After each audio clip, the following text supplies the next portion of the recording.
Equity trading. I'm Francine Lacqua in London with Tom McKenzie. Happy Friday. Here are your top stories. Optimism returns. US stock futures point higher on prospects for talks with Russia. European futures are mixed, and President Biden warns the risks for Ukraine remain very high. Faster and further. James Bullard says the Fed may need to raise rates above 2% to curb prices as Loretta Mester backs faster hikes. Plus, NatWest beats estimates in the fourth quarter and upgrades its forecast as bad loans shrink. More from our interview with CEO Alison Rose this hour. Tom, the real question, is there a day that we don't hear from James Bullard? I feel like he's really all over this inflation debate, and every day, maybe every 2 days, we hear his thoughts on when he thinks inflation will cool off or not and how many rate hikes. So, well done him for being left, right, and center. And futures are kind of looking at the Fed and thinking, what should we do? Bullard's been very vocal, hasn't he? So as our headline's saying, look, he sees 2%. You have to be above the 2% neutral target to get inflation down. How many within the FOMC align with that view will, of course, something that we will watch come March. But the markets are reducing their bets that you're going to get a 50 basis point hike in March. The geopolitics, of course, front and center. You had that risk-off move yesterday, and the S&P ending lower by 2%. European stocks were lower as well on the day, but that mood has shifted as we got confirmation that the foreign minister of Russia will be meeting his US partner and counterpart, of course, the Secretary of State, Blinken, next week. And so you have a bit of unwinding of some of those haven moves, particularly around gold and the yen. We'll break that down shortly.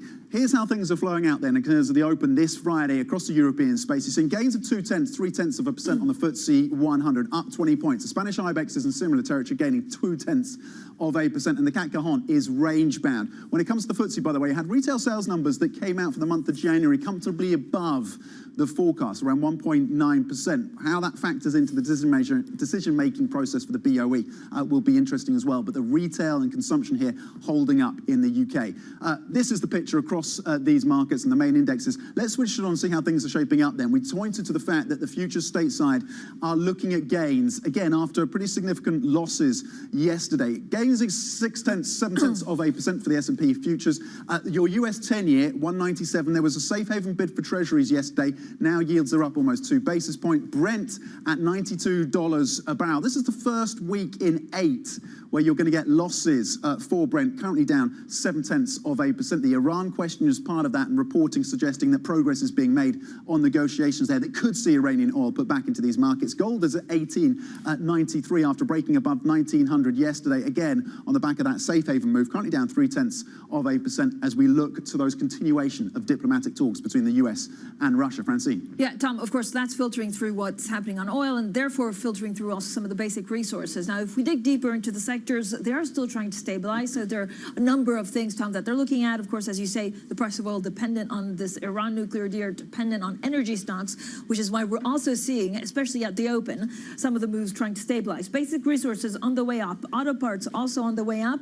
The gains are not huge. They're between 0.6% and 1%. I have 4 industry groups where we're seeing a bit of pressure. We have healthcare, travel and leisure, and technology down 0.5%. Again, it's a bit of a follow through to what we saw in Asia, and you can see there are very small gains across the board with the SXXP gaining some 0.1%, Tom. Yeah, when it comes to the individual corporate stories, Renault is one of the standouts, gaining almost 4%. Investors liking what they heard from Renault, then increasing their margins outlook and forecast for the year to around 4%. Also suggesting, though, that those chip supply constraints are going to continue to weigh, though they see about a cut to about 300,000 in terms of productions of vehicles versus 500,000 last year. But it's the margin story that is probably underpinning the gains that we're seeing currently between 3.9% and 4% for Renault. EDF is a very different story indeed. This is all about the energy complex. It's all about the fact that a number of their reactors have been closed, but more importantly, arguably, that the government of France has come in and said, you've got to cap these prices, you've got to put discounts in place to pass on to consumers, currently down at 3%. And they're doing, of course, a new issuance of shares of above $2 billion US. The French government saying they're going to buy up some of that. Also, asset spin-offs and sales for EDF in the works. But currently, that stock is under pressure at 3.4%.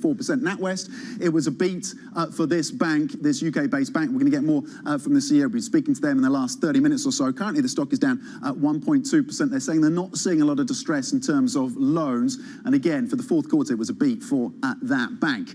But this is the broad picture, and this is what we've been wrestling with, particularly across the markets in the last 2 days or so, Francine, which is the geopolitical risks. And it's really illustrated by this chart, which is showing the volatility, so the VIX and the MOVE indexes spiking back above their 50-day moving averages. So we're talking about treasuries, and of course, you start to see that.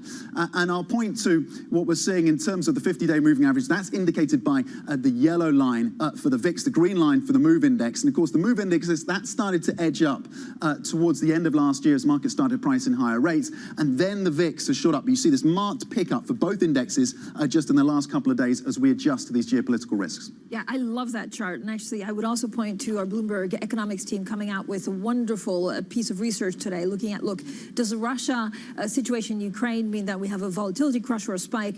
It's all about diplomacy and sanction risk. And of course, it's a lack of visibility. That also means that people and markets are on tenterhooks. Now, the U.S. says that Russian Foreign Minister Sergei Lavrov has agreed to meet with the Secretary of State, Antony Blinken, for talks in Europe next week. Now, this comes, of course, as President Biden warns that the probability of a Russian invasion of Ukraine remains very high, while Moscow denies, and it's always denied, it has plans to attack its neighbor. And we're now joined by Bloomberg's Maria Tadeo, who's in Brussels for us. Maria, I mean, we have the Munich Security Conference. We understand also that the defense ministers on both sides are meeting today. Very conflicting signs. When are we expecting those to settle?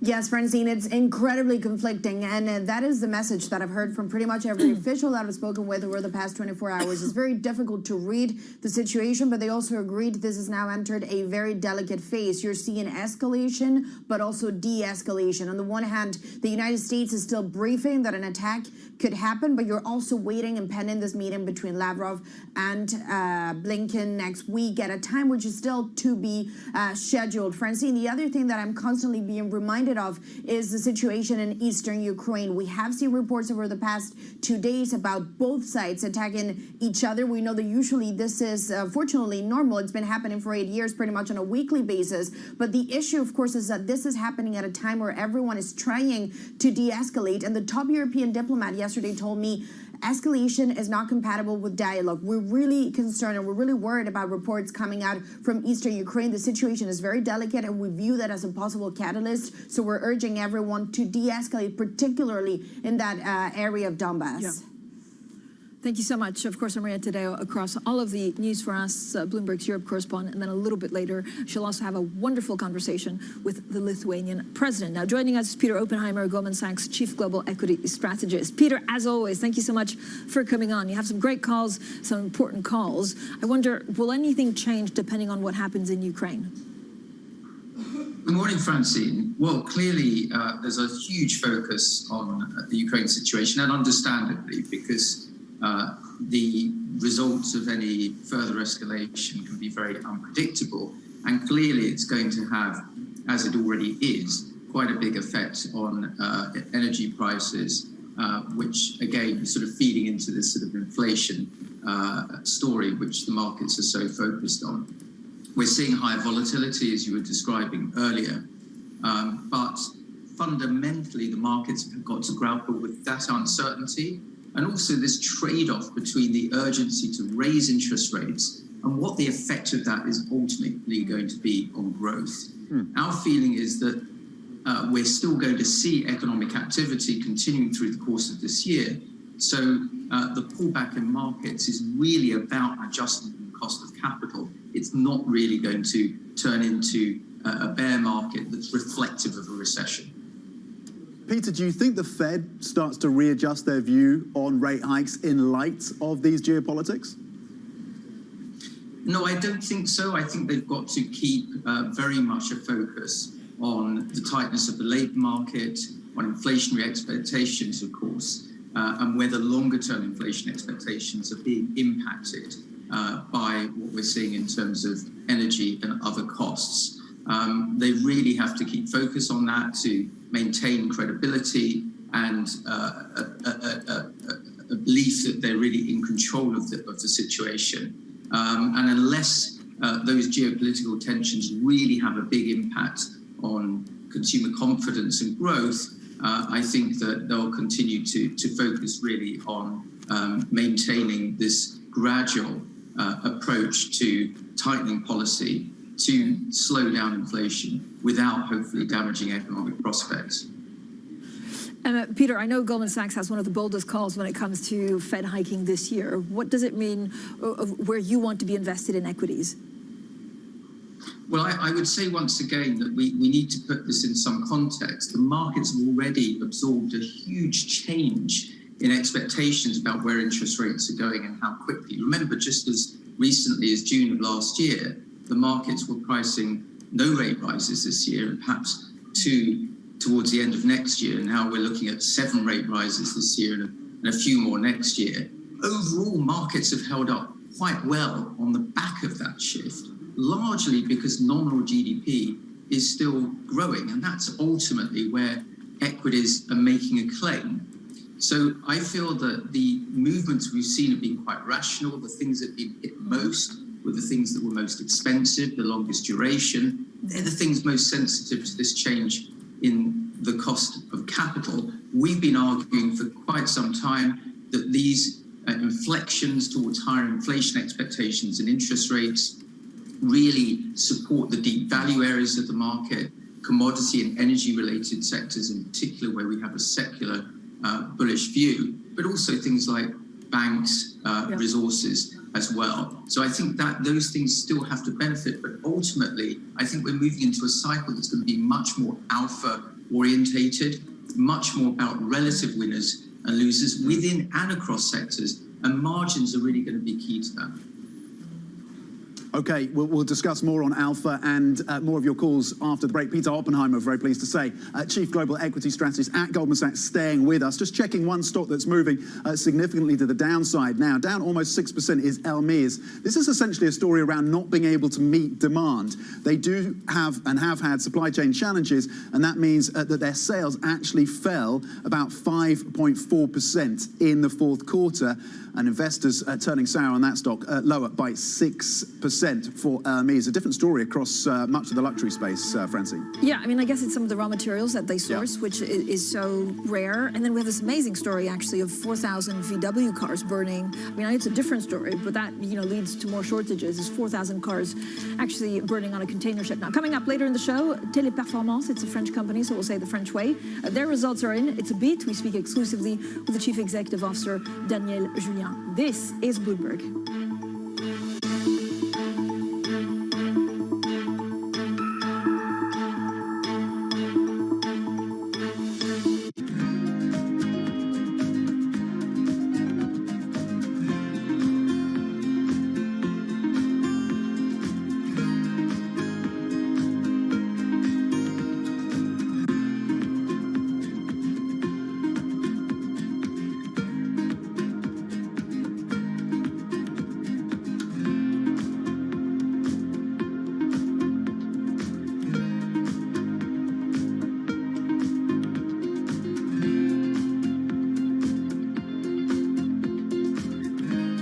What do you think is the impact of the Prime Minister on the market?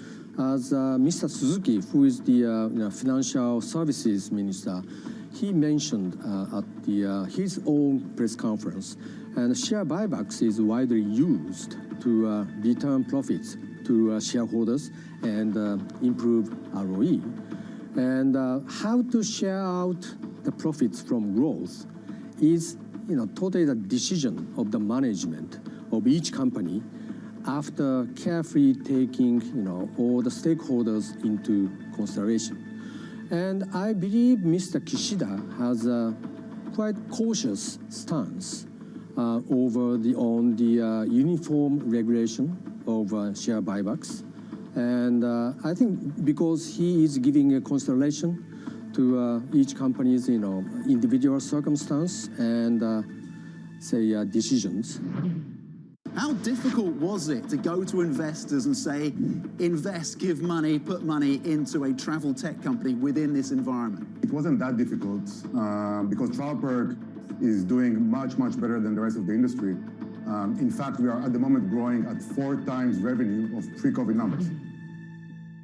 Front Row, exclusive interviews with the most influential figures in finance. Lloyd Blankfein. Deflation is a terrible thing. Inflation you could tolerate. Kathy Wood. Tesla will be in the pole position to dominate. Jeremy Grantham. We've had a very, very abnormal honeymoon Goldilocks period. First available on the Bloomberg Terminal, then on Bloomberg Television and Bloomberg.com. Front Row, the best seats in the house for business's greatest minds.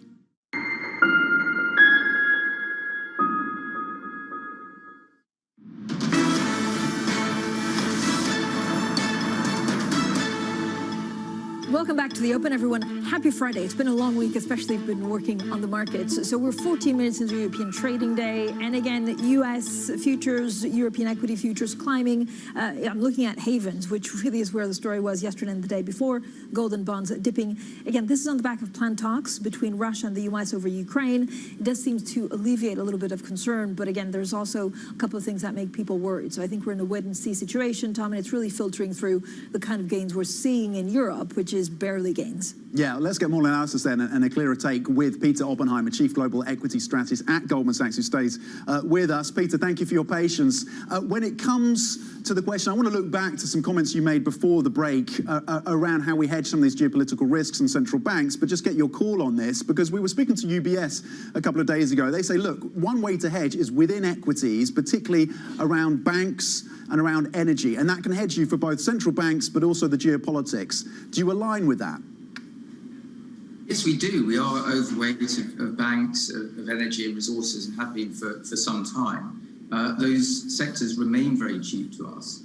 It's a very different situation, I think, from the period where, after the financial crisis, they were serial underperformers because they were, at that stage, facing unique headwinds.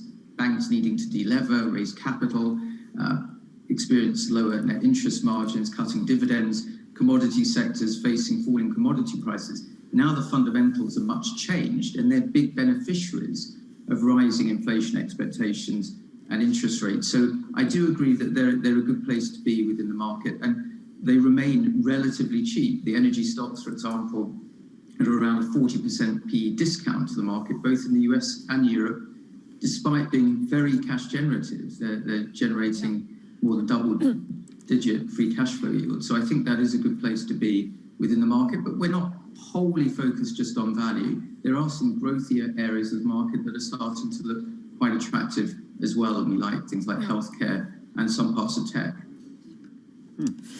Peter, how much Ukraine risk is actually priced into stock market? So I know a lot of it is priced in when it comes to gold and oil, which suggests a significant turnaround in risk appetite if we get a diffusion. But what about stock markets, share prices? Well, I think that clearly this is sort of a known unknown, so the tensions are reflected to a large extent in the market. And as you mentioned earlier, we've seen quite a big increase in volatility, which is a good sign that a lot of the concerns are being priced in. But of course, if there were an incursion, it's difficult to know how far that would go and what the consequences would be. So I think the markets would be quite heavily hit on that. We've looked at many historical examples of geopolitical tensions. You tend to get a spike in the risk premium. I don't think we've really seen that yet. So there clearly is downside risk associated with this issue because it's very difficult to know if and how it may end. So I think there's a good deal priced in, but we could see downside risk clearly on the back of these tensions escalating if that were to happen. Peter, can I pull you back to your calls around healthcare and technology, and particularly around tech, and the question of alpha? And I know you've underscored this. This is the year for alpha. How do you look for alpha within tech? Do you avoid duration? How are you playing that sector? Well, I think what we've been arguing for a long time is this is going to be a different type of cycle to the last one. The last one was all about beta, rising valuations as interest rates collapsed to record low levels. That's not going to happen again, so we'd expect less beta, more alpha. But remember, the last cycle was very, very focused on technology, and it didn't matter so much what technology companies you bought. It was all about growth, long duration, which benefited hugely from the falls in interest rates and QE. What we've been arguing is that there should be a big differentiation across the tech sector and indeed others, depending on how cash generative the companies are. Many of the unprofitable tech companies, very long duration, promising hope of huge profitability long-term in the future, have seen the biggest derating. That makes sense as the cost of capital changes. But remember, many technology companies and large ones are very cash generative, very profitable, have strong balance sheets and pretty good visibility. And we think that those were not terribly expensive to start off with and are beginning to offer some really interesting opportunities. So we're really looking at who's got profitability already, strong balance sheets, generating good degrees of cash, and have got strong competitive moats around them. Peter, do you have a favorite indicator, or is there a favorite chart to figure out what time you need to sell stocks?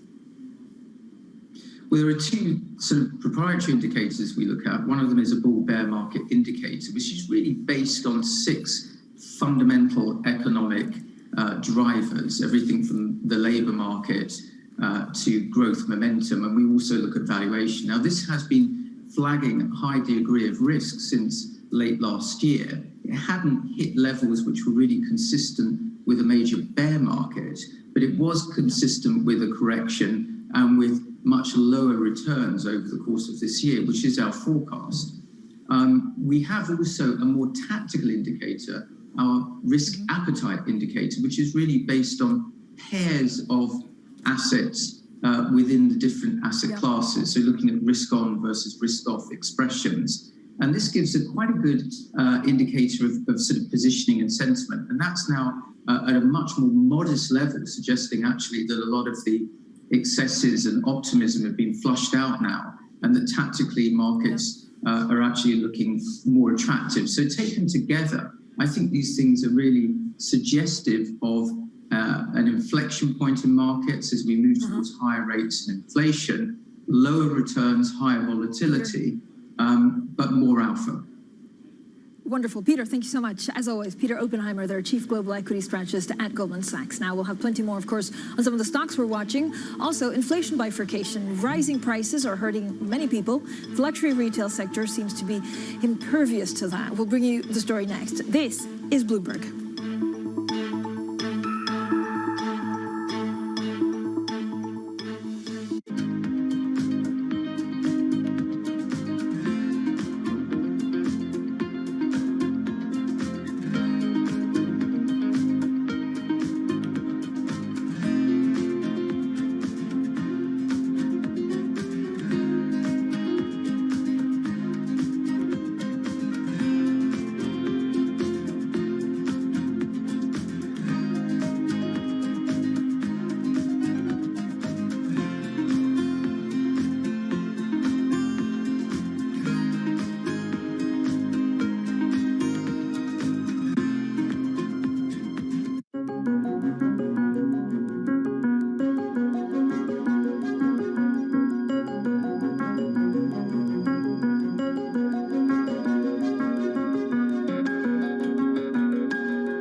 Mercedes-Benz is on a path towards CO2 neutral mobility. So we have flicked the switch there, and really we're going to step by step electrify everything.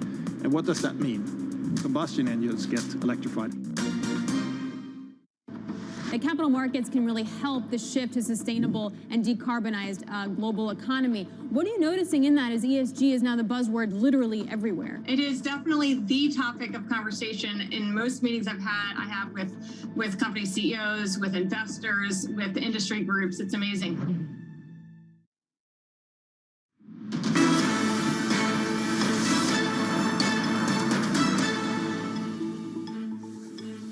Okay, let's get more on the inflation situation. Welcome back, by the way. Speaking to Bloomberg, a number of leading executives warn that rising prices are reducing real personal disposable incomes and slowing down spending. One sector, though, which is growing steadily and seems at least relatively immune to the inflation hit on earnings, is luxury, sparking fears of a further widening of the wealth gap. Joining us now is Bloomberg's Deirdre Hipwell, who leads our consumer sector team. Deirdre, thank you for coming and breaking this down for us. So we've seen Hermes, they're struggling, in fact. LVMH have done very well. The owners of Gucci, Yves Saint Laurent, they did very well as well. But when it comes to Hermes, they struggled in terms of sales because they just couldn't meet demand. What are kind of the top lines that stood out for you and what it says about that ability to pass on costs? Absolutely.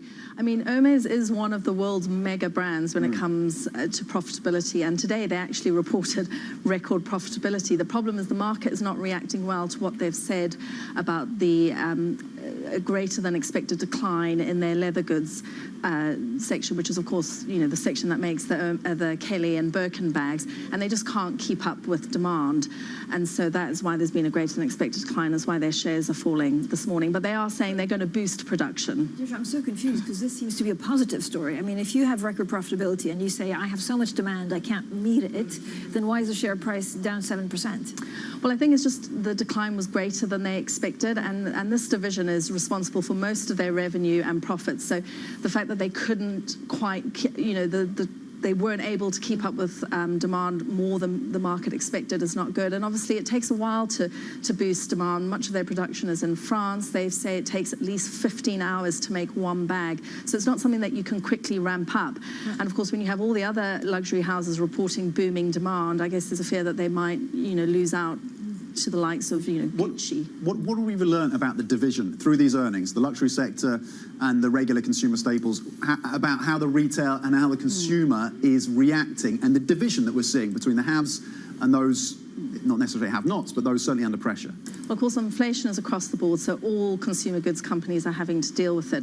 What is interesting, obviously, if you're someone who's able to buy a $10,000 bag, a marginal increase is not really going to potentially dent your buying habits. Of course, when you get to the more mass market, that's where it's worrying. We might start to see consumers trading down. Deirdre, thank you so much, Deirdre Hipwell, there with a nice breakdown of some of the stocks we're watching. Now, coming up, Allianz books a $4.2 billion charge from its hedge fund implosion and warns of pain ahead. We'll have plenty more of that next. This is Bloomberg.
estudio, en nuestro experimento, no hemos pintado todos los edificios de blanco, sino estos más asequibles de pintar.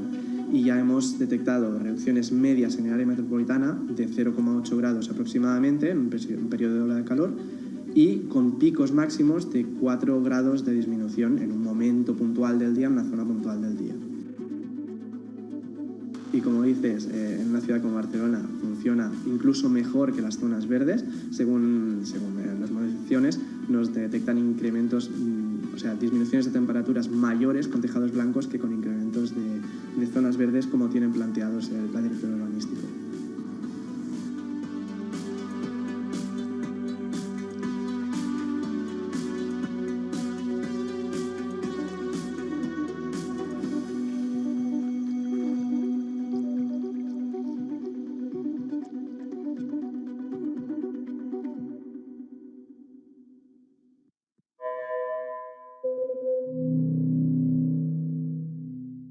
BSO Now is your online home for weekly Boston Symphony Orchestra and Boston Pops performances. See new concerts that go behind the scenes, plus acclaimed archival concerts. Visit bso.org/now, where the music plays on. BSO season sponsor, Bank of America. I think that it's hard to put your head around any narrative. Let's just be honest. We've had sort of a shift in, are we in some sort of stagflation fears moment? People were talking about that all day yesterday.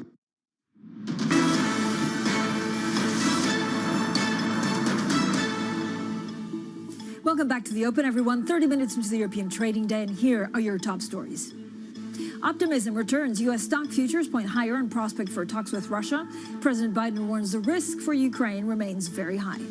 Faster and further, James Bullard says the Fed may need to raise rates above 2% to curb prices, as Loretta Mester backs faster hikes. Plus, NatWest beats estimates in the fourth quarter and upgrades his forecast as bad loans shrink. More from our interview with the chief executive, Allison Rose, this hour.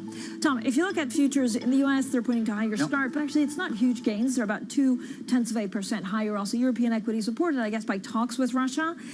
We're seeing a move away from havens, but again, they're not huge moves. Yeah, how much conviction is there really when it's so hard to read the tea leaves when it comes to the geopolitics? By the way, one of the headlines should have been that we're matching on the salmon pink Happy Friday, Pink Day. serendipity, that is. In terms of the markets then, you're seeing gains of about 0.2% across the European stocks benchmark 600, 0.2, 0.3. So yeah, how much conviction is there really when it's so difficult to pass what is going on between the US and Russia when it comes to the crisis around Ukraine? The DAX is gaining 0.2%. The FTSE 100 is also in similar territory, up by 18 points. It's worth pointing out that today marks the day when options expire, about 2.2 trillion. And obviously, in recent history, we've seen a lot of volatility around these days when these options expire. So just bear that in mind as well. On the Fed front, we had the speech from James Bullard suggesting that you need to be above that 2% level, above that neutral rate to really pull inflation down. We'll see how that filters through as well. Again, the assessment around what's happening in March, but the markets seem to be reducing their bets that you're going to get 50 basis points on that month. Let's switch it over and see how things are breaking down sector by sector. Oil, by the way, when it comes to the basic resources space, currently off about 0.8% the last time I looked, around $92 a barrel. It's looking like it's going to be the first week in 8 where you've seen oil ending lower, and the question marks about Iran and the discussions there, whether you get more oil on the market. In terms of how things are playing out sector by sector, real estate is leading the gains, up more than 1%. Autos parts as well, gaining 0.7%. Renault will be a factor there and certainly playing into what we're seeing with the CAC Garonne, and investors really rewarding that company for upping their margins even as those supply chain challenges continue for that car maker. Basic resources getting 0.7%. And then at the bottom of the list, you've got travel and leisure, followed by technology. That is the shape of pay, 30 minutes into the session here this Friday. Francine. Now, there's a great chart actually looking at, I think, backwardation and what that tells us about where the price of oil could go and where we're looking at it. And of course, Tom, this is probably one of the most important things when it comes to Brent. So here we chose Brent, but it could be anything else. It could also WTI, because there's these two confluence of factors. So we're looking at the Iran deal. Again, on Tuesday, just a couple of days ago, we didn't think that we could get a deal. Now it could unravel, but it looks like we may get a deal which brings more Iranian oil to the market. But at the same time, we look at Ukraine with wary eyes. Yeah, and the supply, that tightness within supply. And there's this fantastic story on the Bloomberg as well about how shale producers in the US, if they're looking at $150 a barrel, even $200 a barrel, they're saying that doesn't bring them back to the market. They're not going to be pumping more. One is the shortage of staff and getting out there. And the other is they just want to be rewarding their buyers in terms of their stockholders with buybacks. So that conundrum or that picture when it comes to US shale not coming back, but will Iran be something that eases these pressures? Currently, backwardation back to levels not seen for about 3 decades. Francine. Yeah, absolutely incredible. And of course, you know, one of the things is that central banks think they can tame inflation, maybe through energy. It just seems incredible. Now, Allianz taking a charge of more than $4 billion tied to its hedge funds that collapsed at the start of the pandemic. The insurer warns more expenses are coming from multiple lawsuits and regulatory probes. And we spoke to the Chief Financial Officer, Giulio Terzariol, earlier. That was an important step toward the resolution of the structure alpha matter, and we achieved an agreement with the majority of the investors. Clearly, there are still ongoing conversations with remaining plaintiffs. We have also ongoing conversation with the DOJ and the SEC. This conversation very constructive. So from that point of view, clearly there is still uncertainty around the issue, but what is important, we took today major steps toward the resolution of this issue. You can understand we have also confidentiality that we need to respect, and from that point of view, I cannot add much to the topic, if not telling you that that's been a major step, especially finding this settlement with the majority of the investors. I understand that. I also understand the difficulty when one is in active negotiations, but the market has put in numbers of nearly $6 billion that this could cost you. Is that a fair estimate by the market, or is that just too extreme? You know, again, it would be just speculative, and again, so it wouldn't be appropriate to speculate on any number. I can repeat, we made a major step, and when the situation is going to evolve, we're going to provide any update that we can provide. But again, today was a major step with this agreement and settlement with the majority of the investors. Okay. Giulio, then it bears the question, when you look at the lawsuit and you look at the language around the lawsuit, simple question for me, have you now initiated and implemented a root and branch overhaul of risk control at Allianz as a business? Yeah, first of all, overall, we think our system of control of Allianz Group is very strong. Clearly, we are looking very carefully in what didn't go as it was supposed to go into the operation of AGI. So clearly, we're going to take all steps, and we are taking all steps that we need to take in order to make sure that this kind of situations are not going to happen again. So that's you can be sure about that. Let's talk about the rest of the business. Operationally, at the top line, fourth quarter operating profit, $3.51 billion. I know we have this provision reducing the overall position. Where was the strength at an operational level? Where's the alpha in Allianz in the quarter? Yeah, I would say the alpha of Allianz in the quarter was across the franchise. I think that's really the beauty of a diversified business model, where all segments are really having strong performance. And if you look also at the performance in 2021, all our segments were able to beat their outlook. In property casualty, our outlook was $5.6 billion of operating profit, and we achieved $5.7 billion of operating profit. And this even if the net cat load was very high. When you look in the life segment, $5 billion of operating profit, very strong new business margin, new business value, so also a very impressive performance. And don't forget that we did also a few relevant backbook transactions.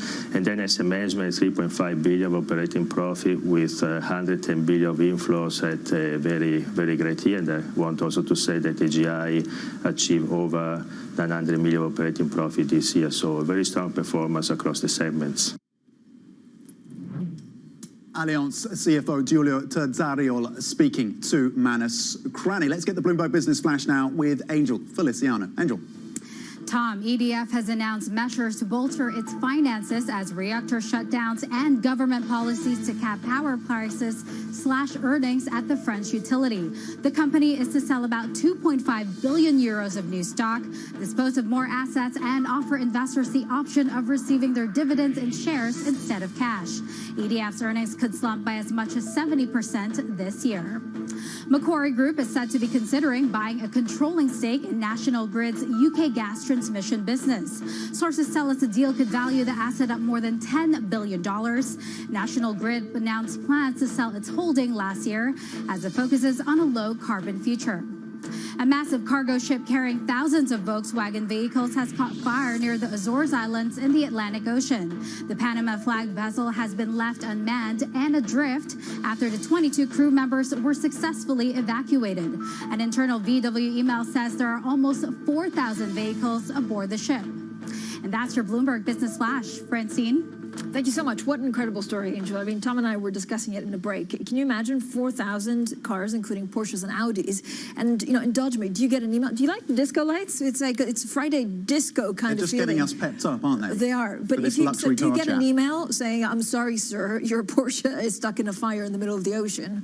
Or do they just say, you know, supply chain issues? Yeah, there was this guy tweeting saying, basically crying into his milk, crying into his soup, whatever he's doing. He was very upset because his Porsche Spider was on this. He's literally watching it burn on this cargo ship. I know your Lamborghini's there as well. I know you're distressed and distraught by this. It was going to arrive. You're going to get the keys. And there you go. I'm crying in my espresso. No soup for me. The important thing, the crew is safe. But yeah, seeing these luxury cars go up in flames, that's painful for some. Yeah, and also feels like an environmental disaster, but... This is also true, yeah. Okay, coming up, Teleperformance. Okay, good morning, traders. As you can see, we need to place stop for our position. We placed at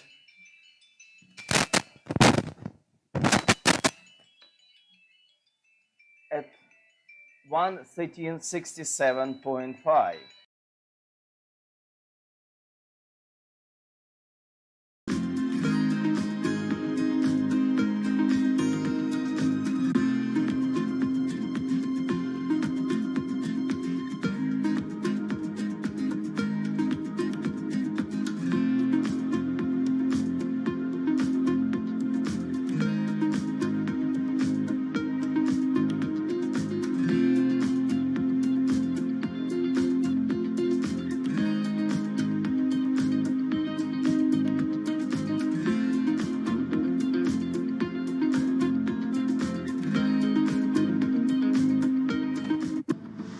Sorry, I've been disconnected. So we need to place stop for our position at 113.67.5. So position placed. We're already in profit, £300. All of you guys who decided to follow my trades, please do so. Please place your stop for position we opened yesterday on euro against United States dollar. Stay safe. I mean, this is just fabulous. And the products will be our most leading edge chips. So as we said, this will be the angstrom era when we're going to 2 nanometers and below into the angstrom era. So it'll be the most advanced chips, potentially the largest manufacturing location in the world. We'll use its output for our internal products, but also for those of the foundry customers as well. So it's going to cover both.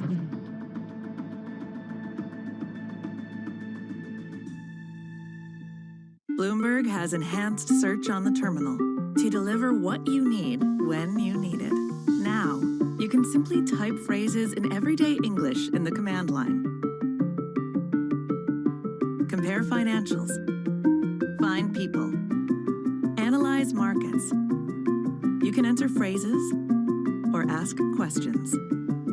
What do you want to know today? Ask a question or visit SearchGo to find answers now.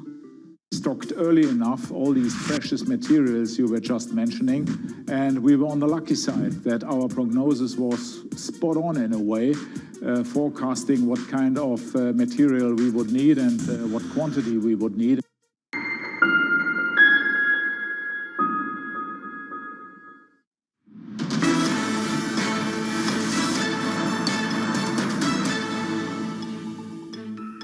Welcome back to the Open, everyone. We are 42 minutes into European trading day. The picture, I guess equities are getting a little bit more support than they were about 15, 20 minutes ago. But again, nothing huge because they're getting some 3%. We are seeing a bit of a risk-on mood out of havens such as gold and others. But the focus is on whether this agreement between the U.S. and Russia to meet actually leads to anything. So I would bring everyone with a pinch of salt in saying exactly what happens, because we've had a quite fraught a couple of days because of geopolitics on the market. Yeah, the complexities and the lack of transparency, a challenge certainly for these markets. Let's get back to the corporate space then, and one French company, Teleperformance, is surging this morning. Currently the share's up more than 7%. That's after the French call center operator reported earnings for the full year that beat estimates. The company saw rapid growth during the pandemic and joined the CAC 40 in 2020. Teleperformance CEO Daniel Julien joins us now. So the share's up 7% or so, as we say, in today's session, so making up for some of the year-to-date losses. In terms of the earnings then, it was a solid beat for the year, like-for-like sales above 5%, and you're setting yourselves a revenue target of 10 billion euros. What gets you there? I think that we have a very solid growth trend that is fueled, number one, by the expansion of the digital transformation, either in the new economy or in the traditional economy that goes more digital. So between the e-commerce, the social platform, the blockchain, the fintech, the neobank, all these magic companies, they still need some kind of support because there are friction in the reality. And we are here to help the customers of these companies. But Mr. Julien, I imagine, and I've called a lot of call centers, especially in the pandemic, and frankly, 1 times out of 2, I couldn't hear them because they were working from home. What's been your biggest challenge? And if you look at your various units, like what's been performing better than others? In fact, during the pandemic, we had to transfer something like 70% of our workforce on work from home, which is more or less 250,000 people. So there was quite a technological challenge, data security challenge, but at the end of the day, it worked decently well. And at the same time, you have to notice also that there is a little switch that is coming from the voice to the interaction by chat, basically. Okay. As we get return to the office, and that trend is certainly accelerating across Europe now, does that pose a challenge to parts of the business that performed so well in 2021? Or is there a stickiness to the way that people have changed their behavior, the way that businesses have changed? There is always a challenge. There are antagonic forces. Somehow, some of our clients and even our management would prefer to get back our people to brick and mortar for security reasons, for example, and also, for the team building, the spirit. But at the same time, we have been speaking about great resignation, and in fact, a lot of employees love to work from home. So there will be a trade-off. I'm sure there will be a trade-off. Mr. Julien, we want to ask you a little bit about the debt collection, but actually, more importantly, for France, we're in election year. What are you hoping from the next government? To tell you the truth, the Teleperformance business in France is less than 5% of the global business of Teleperformance. We are much more involved with the US business, with the business almost all around the world, even in India or in Brazil, than in France. No, of course, sir. But sir, given you're listed in France, usually there's a discount if something goes wrong politically for investors. There are so many things that can get wrong this year. Do you think Europe is a stable place right now? Do you think that the relation between China and the USA are fantastic for the development of the global business? Do you think that the supply chain is working super well? There are so many things. But you know what? Teleperformance is somehow decorrelated from the economy going well, because we are here to help to fix the frictions. So somehow, sometimes when things do not go so well, we can do well. All right. Thank you so much, Daniel Julien. Just make sure that we can hear, when we call centers, that we can hear them clearly. The Teleperformance Chief Executive there, Daniel Julien, joining us this morning. Now, we have a full French election special. Next week, we'll be taking a closer look at the upcoming French presidential election with two very special guests, the French Finance Minister, Bruno Le Maire, and the former ECB President, Jean-Claude Trichet. France decides on Bloomberg TV on Monday morning. Okay, that sounds fantastic. And coming up, we talk the situation in Ukraine and diplomacy with the Lithuanian president. That is next. This is Bloomberg.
The Delhi airport, and behind me you can see SpiceJet 737 MAX aircraft.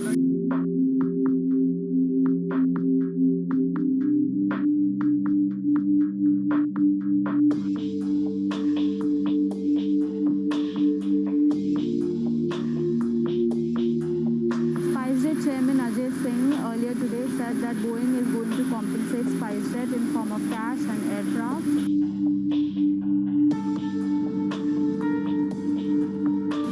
Celebration happening at the Gwalior airport. As you can see, they've literally rolled down the red carpet for SpiceJet Chairman Ajay Singh. There are balloons, there are flowers. This is a big deal for SpiceJet because it is the only Indian operator of Boeing 737 MAX planes currently.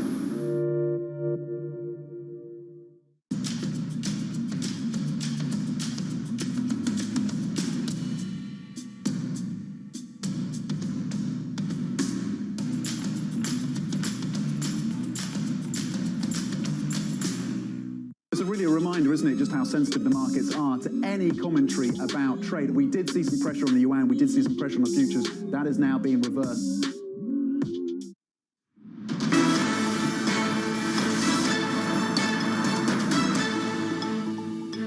Welcome back to the Open, everyone. The U.S. says Russian Foreign Minister Sergei Lavrov has agreed to meet the Secretary of State, Antony Blinken, for talks in Europe next week. Now, it does come as President Biden warns that the probability of a Russian invasion of Ukraine remains very high.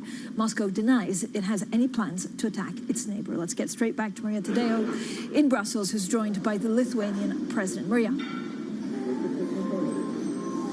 Yes, Francine, good morning. And we're joined indeed by the Lithuanian president, Mr. Nausėda. Thank you so much for joining us. One of the reasons why I like speaking to you is that you're always very clear in your views. So I wonder, over the past 48 hours, there's been a lot of information, at times conflicting. In your view, is Russia heading for de-escalation, or actually this is still very much on an escalation path? I think Russia intends to keep both alternatives open and to keep certain ambiguity of its plans.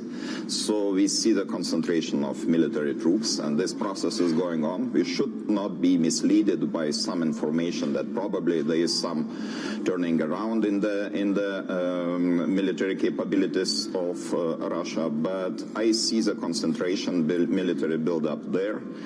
And both alternatives are open. Probably this is the reason, or the ground for this is just to get better, stronger negotiating position for Vladimir Putin in order to keep the dialogue with Western allies. But in this situation, we highly need the unity in our rules, and I see this trend, and this trend is encouraging. And you say unity. I know that yesterday there was a meeting here in Brussels. A big topic was sanctions. The Estonian Prime Minister said if Russia invades, it will be hit by the mother of all sanctions. Is that your perception too? Exactly this. But not only that, we also had the opportunity to talk about possible responses, diplomatic responses, and also about the cooperation with Ukraine.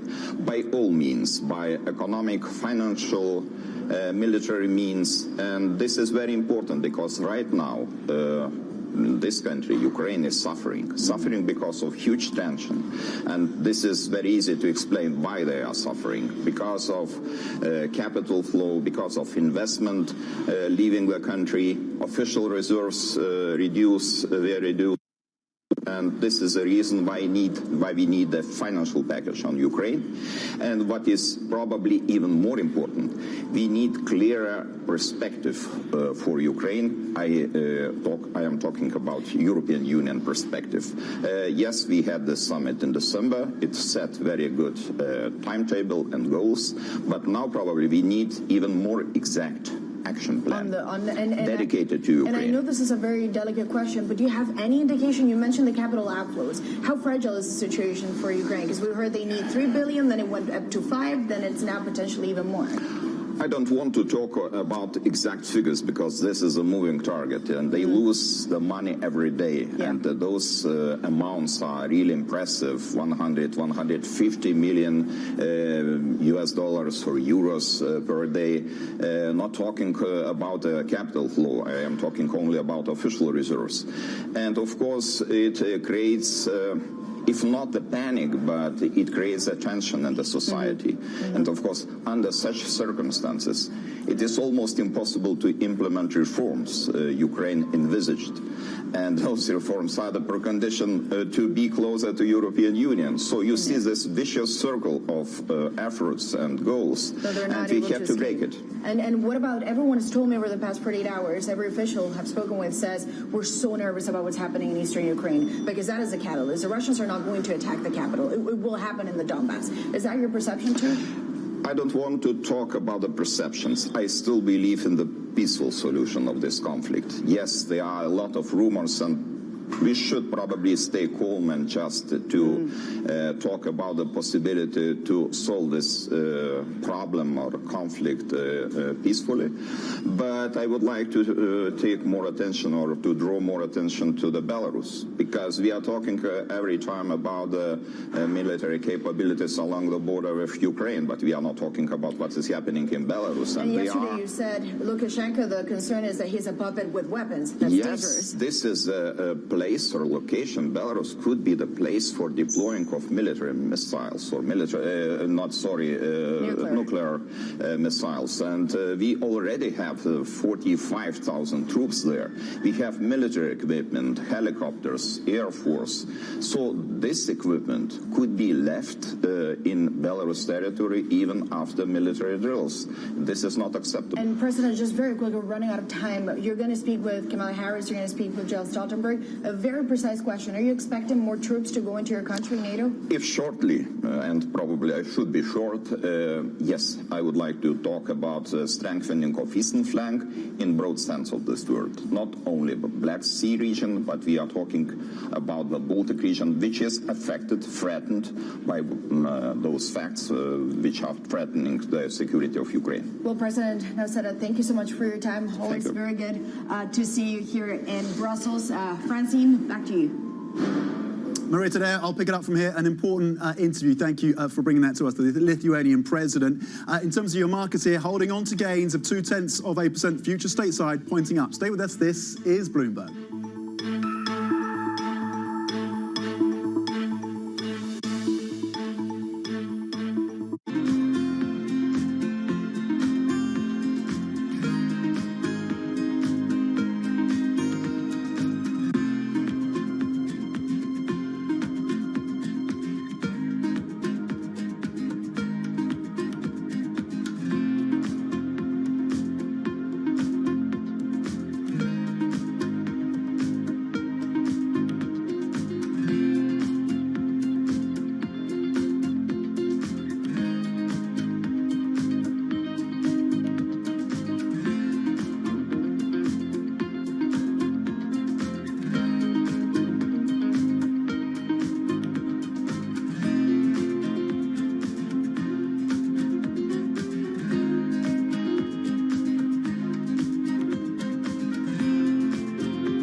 U.S. has announced it's moving 8,500 more troops to Eastern Europe.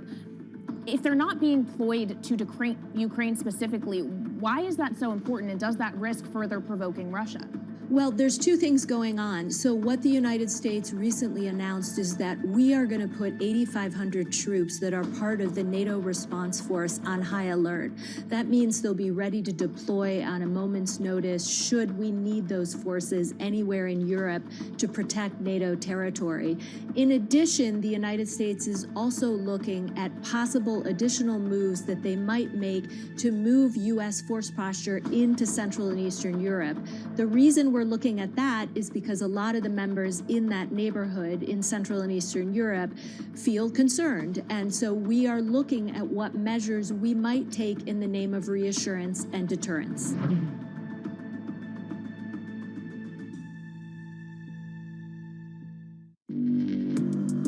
Access the financial world on demand. Hear from leading economists, policymakers, and industry experts via live and on-demand webinars, only from Bloomberg. Start exploring to see what's moving the markets. Visit Bloomberg.com/webinars.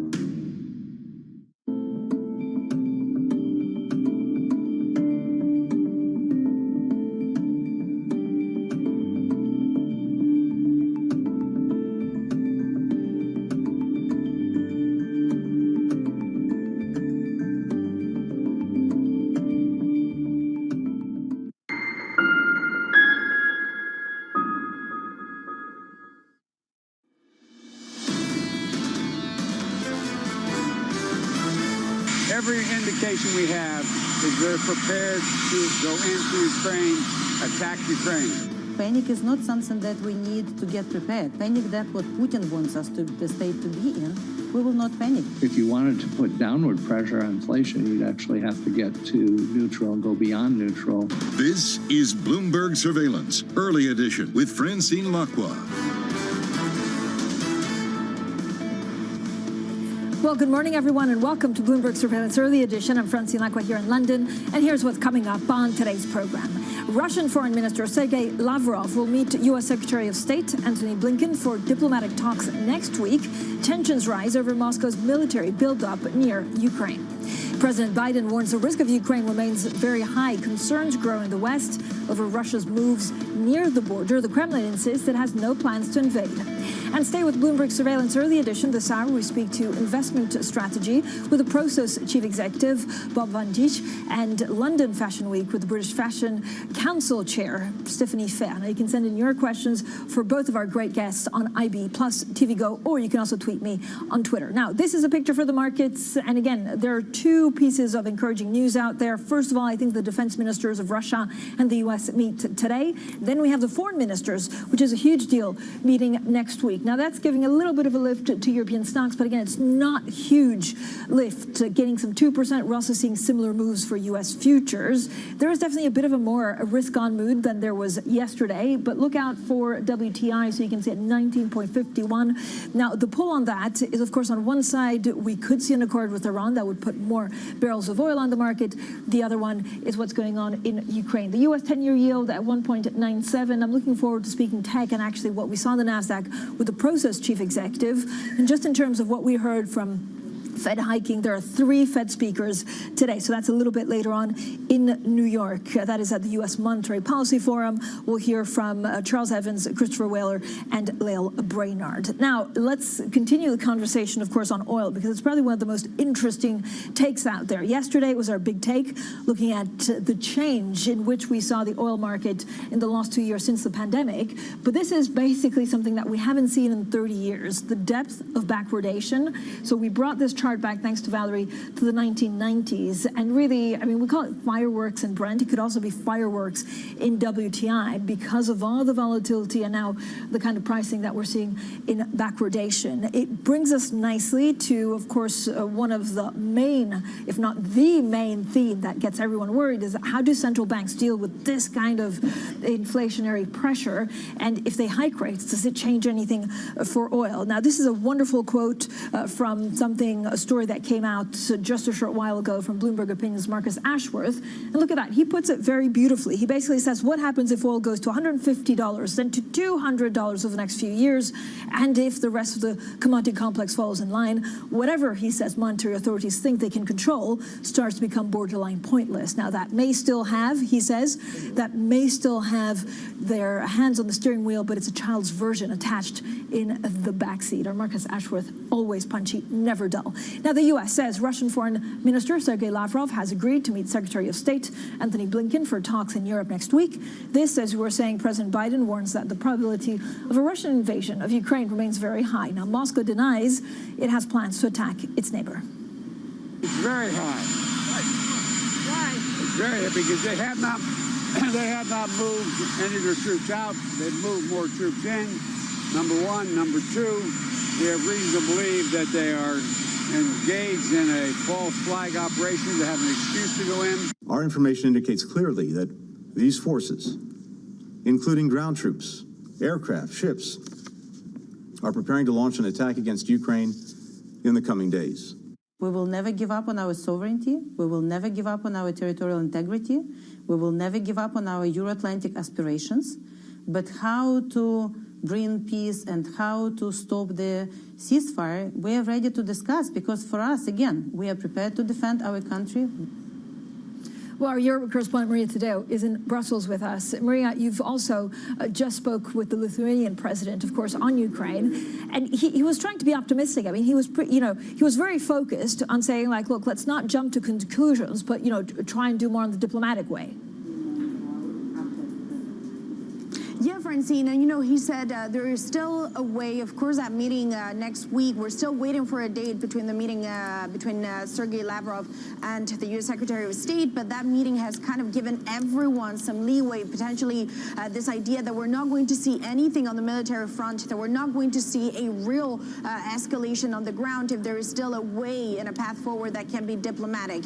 Having said that, a lot of officials behind the scenes, they tell you they are very concerned about the situation in eastern Ukraine. They're also very concerned, and the Lithuanian president was very clear about this buildup of weapons in Belarus. Now, they argue Lukashenko may be a puppet of Vladimir Putin, but he's talking about hosting nuclear weapons in the country. The other issue, of course, is the situation in eastern Ukraine. A lot of nervousness around it. Whether or not it could turn into a potential catalyst for a military conflict is still on everyone's minds. And again, yesterday, the top European diplomat was telling me we need everyone to relax on that front. The situation in Eastern Europe, and particularly in Eastern Ukraine, is very, very delicate. Everyone should refrain from escalating, particularly in that two provinces in Donbass. Yeah, so there's, of course, conflicting signs at present. I mean, it's been, quite a gyration in terms of news flow in the week. There seems to be, Maria, a lot of faith that actually a Blinken-Lavrov meeting will de-escalate things. Why? Well, Francine, what they believe for the time being is that it just buys time. Remember, at one point there was even an intel report that suggested an invasion was going to happen this week, which, by the way, Russia denies and continues to say what we're seeing is propaganda by the United States and the United Kingdom. All of this for political reasons. We have no intention to invade. But here in Brussels, and NATO particularly too, is a different story. What they say is that this meeting buys another extra week to reach a diplomatic solution. Also, remember yesterday, Francine, the Russians officially sent a response to the United States on their security concerns. So that could be perhaps a working document that can lead to a path forward that doesn't imply military escalation. So at this point, there's nothing on paper, but it's just this hope that at least they're still talking. Yeah, at least they're still talking. Maria, thank you so much. Maria Tadeo there in Brussels. Now, Smart Conversations continue on Bloomberg Surveillance Early Edition. This hour, we have a top lineup of guests. Later on in the program, we speak to the Prosus Chief Executive, Bom van Dusch. He, of course, will also join a little bit later the chair of the British Fashion Council, Stephanie Fair. So send in your questions on IB plus TV Go. This is Bloomberg.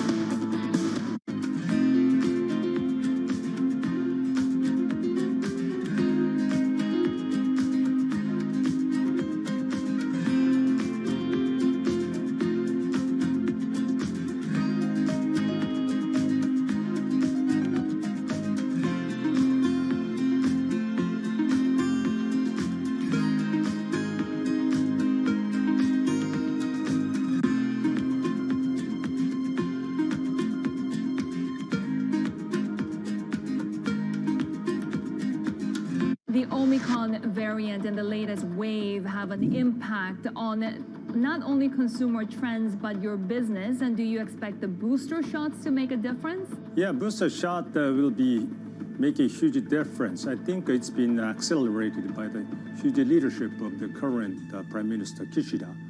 And I'm hopeful that our business will come back in Japan around perhaps mid-February to end of February, because we expect that a peak time will come around that time. And then the government will shift toward the reinvigoration of consumer. That will help us. And we had seen the huge comeback of the business in December when the things were toward the normalization. So I believe the business will come back, and I'm very much hopeful.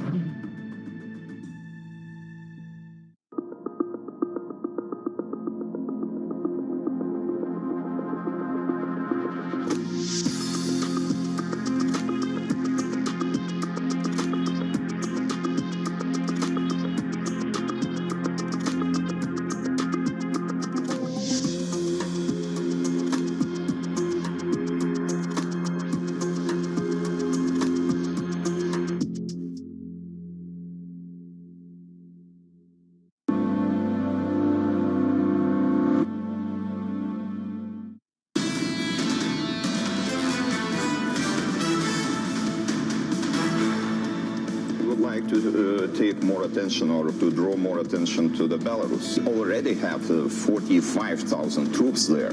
We have military equipment, helicopters, air force. So this equipment could be left in Belarus territory even after military drills. This is not acceptable. Well, that was Lithuania's President Gitanas Nausėda a few months ago speaking to our Maria today. Now let's get straight to the Bloomberg First Word News, and we're looking at Britain's Met Office issuing a rare red weather warning for parts of the UK, saying hurricane-strength gusts of 90 miles an hour are set to hit the country today. The Weather Service said the most dangerous winds are likely to affect London and parts of the southeast and southwest of England from this morning. Storm Eunice follows less than 48 hours after disruption for Storm Dudley. A massive cargo ship carrying thousands of Volkswagen vehicles has caught fire near the Azores Islands in the Atlantic Ocean. The Panama-flagged vessel has been left unmanned and adrift after the 22 crew members were successfully evacuated. An internal VW email says there are almost 4,000 vehicles aboard the ship. And former President Donald Trump and two of his children have been ordered to testify in a civil investigation of the Trump Organization. That is after a New York State judge rejected their request to block a subpoena for their disposition or for their depositions. Well, Trump, Donald Trump Jr., and Ivanka Trump now have 21 days to testify in the civil probe into asset valuations at their company. And finally, the U.S. has added Chinese messaging platform WeChat and online marketplace AliExpress to its list of notorious markets for piracy.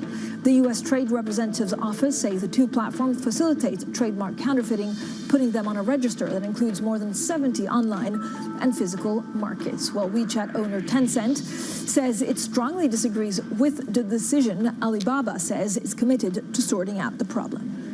So that's your First Word News. Also, let's get a check on what we're seeing in the markets. There's definitely a risk-on mood. This is partly because we know that the two foreign ministers of Russia and the U.S. will talk next week. I think defense ministers also from the two sides are actually due to speak on the phone today.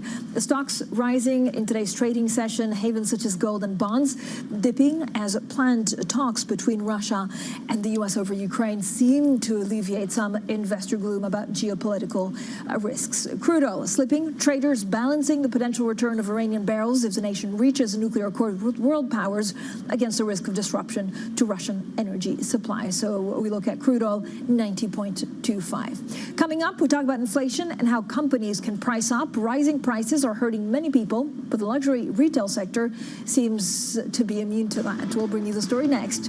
This is Bloomberg.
When you think space, you probably think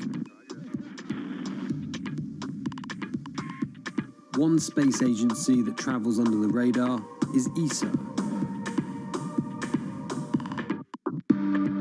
which is surprising considering what the European Space Agency has achieved and how vital it is to the global space industry. We've collaborated with pretty much everybody who is involved in space exploration. But ESA wants to be a leading force in furthering humanity's mission into space. Commander Ground, do you copy? Copy. If we want to have successful human missions to Mars, we are going to have to learn to live and work off-world in a different way. The place where we are going to learn to do that is on the moon. Can ESA help humanity take its next giant leap? As a company grows, there are more challenges. What do you worry about the most?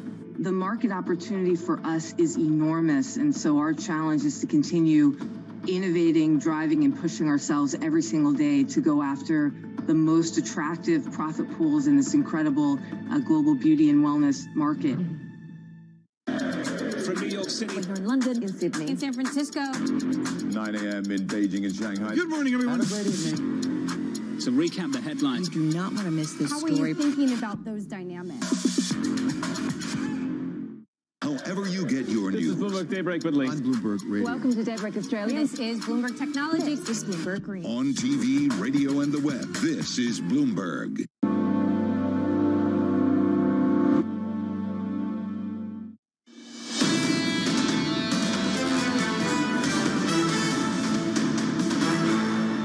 That was an important step toward the resolution of the structure alpha matter, and we achieved an agreement with the majority of the investors. Clearly, there are still ongoing conversations with remaining plaintiffs. We have also ongoing conversation with the DOJ and the SEC. These conversations are very constructive. So from that point of view, clearly there is still uncertainty around the issue, but what is important, we took today major steps toward the resolution of this issue.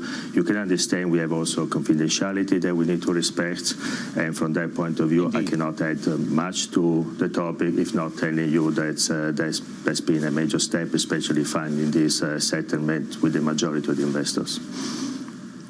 I understand that. I also understand the difficulty when one is in active negotiations, but the market has put in numbers of nearly $6 billion that this could cost you.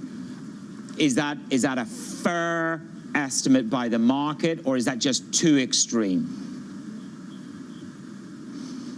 You know, again, it would be just speculative, and again, so it wouldn't be appropriate to speculate on any number. I can repeat, we made a major step, and when the situation is going to evolve, we're going to provide any update that we can provide. But again, today was a major step with this agreement and settlement with the majority of the investors. Okay. Giulio, then it bears the question, when you look at the lawsuit and you look at the language around the lawsuit, simple question for me, have you now initiated and implemented a root and branch overhaul of risk control at Allianz as a business? Yeah, first of all, overall, we think our system of control of Allianz Group is very strong. Clearly, we are looking very carefully in what didn't go as it was supposed to go into the operation of AGI. So clearly, we're going to take all steps, and we are taking all steps that we need to take in order to make sure that this kind of situations are not going to happen again. So that's you can be sure about that. Let's talk about the rest of the business. Operationally, at the top line, fourth quarter operating profit, $3.51 billion. I know we have this provision reducing the overall position. Where was the strength at an operational level? Where's the alpha in Allianz in the quarter? Yeah, I would say the alpha of Allianz in the quarter was across the franchise. I think that's really the beauty of a diversified business model, where all segments are really having strong performance. And if you look also at the performance in 2021, all our segments were able to beat their outlook. In property casualty, our outlook was 5.6 billion of operating profit, and we achieved 5.7 billion of operating profit. And this even if the net cat load was very high. When you look in the life segment, 5 billion of operating profit, very strong new business margin, new business value, so also a very impressive performance. And don't forget that we did also a few relevant backbook transactions. And then asset management, 3.5 billion of operating profit with 110 billion of inflows at a very, very great year. And I want also to say that AGI achieved over 900 million of operating profit this year. So a very strong performance across the segments. Well, that was the Allianz CFO, Giulio Terzariol, speaking to Manus Cranney. Now we're joined by John O'Toole, Head of Multi-Asset Investment Solutions at Amundi. John, thank you so much for bearing with us, and I'm so glad to be able to speak to you. There's a lot going on in the markets. They look at inflation, they look at oil. How much of the political uncertainty is actually priced in stocks right now? Hi, good morning, Francine. Yes, I mean, political risk is very difficult to identify or attach to a particular asset class. And you might have thought that we'd have even a bit more volatility in the dollar, for instance. So the dollar has been quite stable. Credit spreads have been quite stable. And I think financial markets are really reacting to policy still and policy settings in central banks. Political risk, obviously, it increases the volatility, so the structural rate of volatility is that bit higher, so hedging is more expensive, etc. And we've seen that in our own portfolios. It doesn't help, but it's not clear the direction. It's very skittish, and as we see today, a bit of a better reaction to the news of a meeting next week. Yesterday, a big risk-off day. So I think we can expect to see more of this volatility. So, John, given the uncertainty, of course, on hiking, on Russia, on geopolitics, and some of the haven bids also that we've seen this week, where do you want to be fully invested in? Yeah, so we're taking the view that this isn't a structural risk-off moment, and we're not structurally de-risking our portfolio. So we're maintaining a moderate risk stance. And the reasons are the following. I mean, our view on inflation is that in the second half of this year, we will have some moderation as bottlenecks ease. There is some sort of transitory effect. Base effects will come through. So we do see the inflation picture moderating, and we think later in the year, as the prints are less aggressive, we've had massive prints, of course, 7% plus in the US, 5% plus in UK, even Germany just printing under 5% inflation. Now, we do believe that later on in the year, a couple of quarters' time, that will be less aggressive. And really, the Fed pricing and the rate pricing that we've seen, the pricing hasn't changed so much. It's just the pace. So it's the front loading. And, markets have taken it really in their stride. If we speak about equity markets, they're down, but I mean, they're not down dramatically, between 6 and 9% for developed market equities. And, you could even argue there's some value creeping in here. John, overall, what do you buy right now as a hedge? Do you buy gold or something else? We have increased our allocation to gold. And a couple of weeks ago, we felt that European equities in particular weren't pricing in the risk of a problem on the doorstep quite enough. And really Okay, guys, as you can see, position closed on Euro. We made £300. Well done, guys. All of you who copied my trade yesterday, we made a profit. It's all about how much you decided to invest. Money management, remember, from the strategy. And let's move on. Let's see what other trading opportunity will bring us today, Friday, 18th of February. Stay safe. Of course, luxury, sparking fears of further widening of the wealth gap. Now, joining us now is Bloomberg's Deirdre Hipwell, who leads our consumer sector team. So, Deirdre, as always, thank you so much for joining us. I mean, it's incredible seeing companies like Nestle and Unilever, struggling to just keep up with the rate of inflation, and then companies like Chanel reportedly increasing prices by 25%. Now, Hermes came out with earnings today, but it wasn't great. What was the problem there? Well, they actually did hit record profitability, but what the market's reacting to is the fact that they have reported a greater than expected decline in their leather goods division, which is where most of their revenue and profit comes from. And it was almost double what the market expected. And that is largely because of labor constraints. Their handbags, the Kelly and the Birkin bags, which can retail for more than $9,000 US, take at least 15 hours of labor, and their executive chairman says they've been struggling with labor constraints.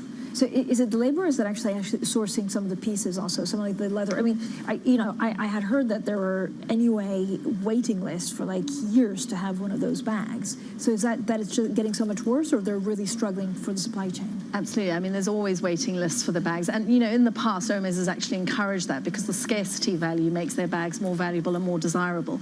But I think they have cited this morning it's largely labor constraints, and they are planning to boost that. They're opening a number of factories in France between now and 24. And they're also opening a leather-making school.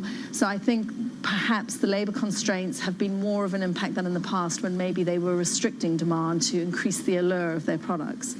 Jared, talk to me a little bit. I mean, I guess the problem is also in the context of LVMH and also some, Kering yesterday doing so well, that if you're an investor, you look at those two and you say, well, why would I buy into a share price where they're struggling with labor, whereas the other ones are selling so much more bags? Absolutely. I mean, I think it doesn't help that they've come after those companies, and obviously yesterday Gucci was just a massive outperformer for Kering. But I think, there will still be demand for Hermes. I mean, I think whenever a company comes out warning of production constraints, there is an immediate reaction. But I think, the fact is their profit, they are at record profitability, and they have an operating margin of 39%, which is, it's a margin that most companies would kill for, and it does give them some leeway to cope with some of this inflation that we're seeing in the market. Yeah, and it's amazing how different it is, of course, to some of the Nestle's and Unilevers who are struggling to pass on to that consumer, also because, the cost of living is being squeezed so much because of inflation. Absolutely. Deirdre, thank you so much. Deirdre Hipwell there with some of the consumer stocks that we need to keep an eye on. Now, coming up,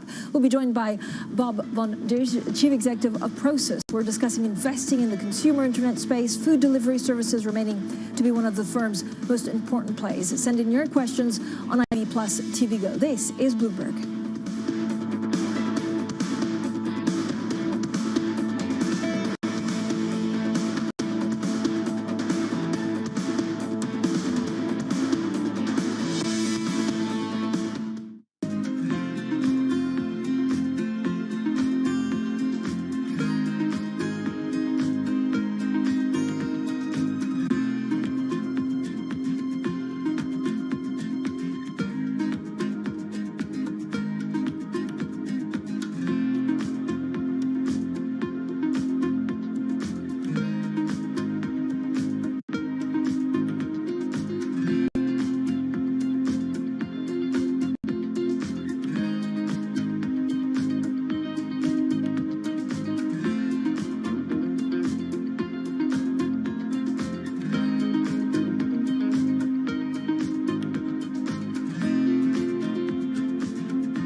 Energy prices and a short supply of key chemicals that produce synthetic fertilisers are sending pig, cow and horse manure prices soaring. Even human waste is in demand as farmers hunt for alternatives.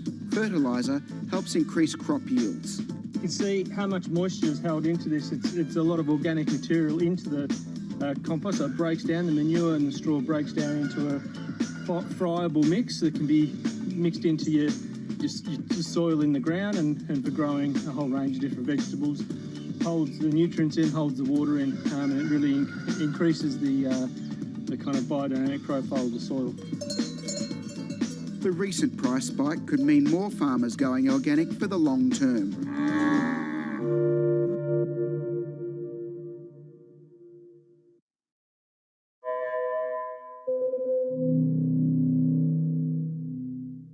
Lots happening on Wall Street. It's the basic law of economics. The Fed is telling us this is transitory. Need to catch up? This is Bloomberg Wall Street Week. I'm David Weston. We've got the information and insights. David, you just hit the nail right on the head. From businesses most influential and instrumental. And that's the way you run good risk management. We need to invest in our systems. Bloomberg Wall Street Week premieres Friday with replays all weekend on Bloomberg Television and Radio.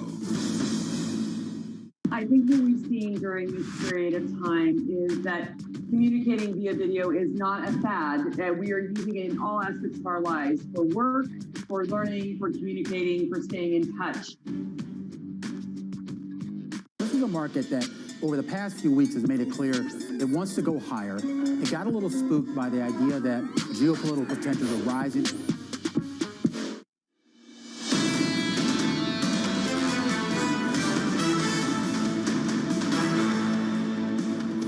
Russian Foreign Minister Sergei Lavrov will meet the U.S. Secretary of State Antony Blinken for diplomatic talks next week. Tensions rise over Moscow's military buildup near Ukraine. President Biden warns the risk for Ukraine remains very high. Concerns grow in the West over Russia's move near the border, while the Kremlin insists it has no plans to invade. And stay with Bloomberg Surveillance Early Edition. This hour we speak to investment strategy with the Process Chief Executive, Bob van Dijk, and London Fashion Week with the British Fashion Council Chair, Stephanie Fair. An interesting conversation, of course, on some of the main trends out there. You can send in your questions on Twitter, or you can also IB on IB Plus TV Go. Well, good morning, everyone. Happy Friday. It's been a long week. If you've been working in the markets, welcome to Bloomberg Surveillance Early Edition.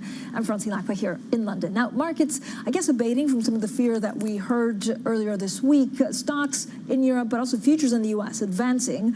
They're seeing havens, for example, such as gold and bonds dipping. The reason for the support is really these planned talks between Russia and the U.S. over Ukraine. It seems to be alleviating some investor gloom about geopolitical risk. But again, this could be very short-lived. Only yesterday, the president of the U.S. warning that the probability of an invasion of Ukraine is still very high. Now, the other thing that we need to watch out for is what we heard from the Federal Bank of St. Louis President James Bullard, saying that bringing down inflation may require the central bank to overshoot the neutral target interest rate, which he sees about 2%. We have 3 other Fed speakers today. And then the other big one is crude oil slipping. Traders really balancing this potential return of Iranian barrels if the nation reaches a nuclear accord with world powers, and they're balancing it with the risk of disruption to Russian energy prices, which brings me to a great chart. It's a scary chart, but it is a great chart if you're looking at the markets and some of the tensions that we see when it comes to backwardation. I mean, what's happening in backwardation is really pretty incredible. I mean, supply is so tight that we haven't seen this kind of market in the last 30 years. And the question goes to whether central banks can actually tame some of the energy-spurred inflation. A lot of questions mark about that. And that brings us also to one of our most read pieces on Bloomberg Opinion. Our Marcus Ashworth writing, what happens if oil goes to $150 and then $200 over the next few years, and the rest of the commodity complex, of course, follows in line? Then whatever monetary authorities think they can control starts to become borderline pointless. They may still have their hands on a steering wheel, but it's a child's version attached in the back seat. I have to say, I wouldn't want to have that steering wheel. Well, let's get the impact, of course, on some of the energy prices and inflation pressures, also on some of the corporates. Proces, the Dutch investment arm of South Africa's Naspers Internet Group, focusing future growth on food delivery service, fintech payments, and edtech. Now, with an estimated $5.5 billion in net cash as of September 2021, Proces is continuing to explore M&A opportunities after its failed bids for Just Eat and eBay's classified ads business. Well, we're joined by Bob van Dijk. He is the Chief Executive Officer of Proces. Bob, so good to see you here in the studio. Usually we have to do this remote. What a joy. So what a joy. I have so many questions to ask you. First, about inflation. I mean, what does it mean for, the businesses that you're trying to run, but also venture capital, interest in your kind of business? Does it change a lot? Actually, I think in the day-to-day business, we are a consumer business, right? And typically, inflation does change things over time, and prices will go up, but there's no doubt about it. But the fundamentals of our consumer business are really sound, and I don't think will be disturbed. I think in the investment side of the house, it's different, right? Rising interest rates matter tremendously for valuations, and we see already a tremendous amount of turmoil in the market, and we don't know where it's going to end. The flip side of that is that when there's a lot of volatility, there's opportunity. Yeah, but when do you think it will end, though? And what kind of opportunities does it crop up for you? It's an excellent question. I would say I would be surprised if we've seen the end of turbulence in the markets. No. I think there's been strong reaction. I think there's definitely been overreactions, but the markets don't seem to be calm right now. So we'll see what happens. Does that make actually your life that much more difficult? I know you're also looking at potential M&A. So I would say we're a long-term investor, right? We typically think about the world a decade or 2 decades out. So the madness of today matters relatively little. But we do want to make sure we invest diligently, right? So we're very careful about allocating our capital, and when there's times of turmoil, we have to be careful not to be caught on the wrong side of a deal. So, Bob, where do you want to be invested in the most? If you look at food delivery service, and it kind of goes back to inflation, I mean, how difficult is it to model, first of all, what we consume in food delivery post-pandemic, how that will change, but also inflationary pressures, if they stay for a long time, then it changes the numbers that you're looking at. It does change the numbers tremendously. I think you're absolutely right there. What we've seen, though, is that food delivery in particular has been a business that grows much faster than average economies, and it has actually relatively little to do with sort of what is the normal development pace of the economy. It's growing much faster. Adoption rates have jumped up during the pandemic, and have actually stayed up.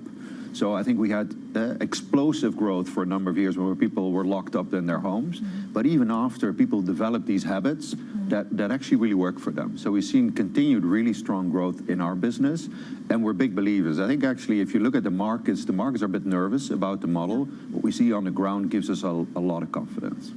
Talk to me a little bit about car dealerships. I mean, I love talking to you because you really give us a snapshot. I feel like I talk about the markets and the economy every day, but it's really distilled in what you guys do. So, what does it mean for how we consume, for example, in car dealerships and things like that? So the car supply chain has been seriously disrupted, right? First we had a chips issue. Now there's broader issues around.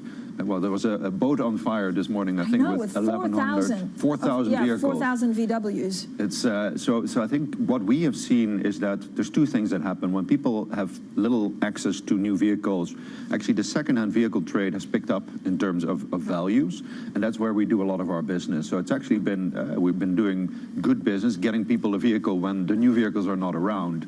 So I think we've been investing in these businesses for a decade. Now it's been a moment when they've been essential for people's ability to find transportation, and we've seen the numbers grow very quickly.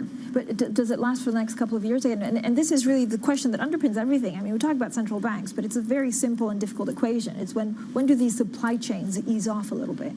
Yeah, to some extent, I think if you're in the new vehicle business, these swings are incredibly important to your bottom line and to your volumes.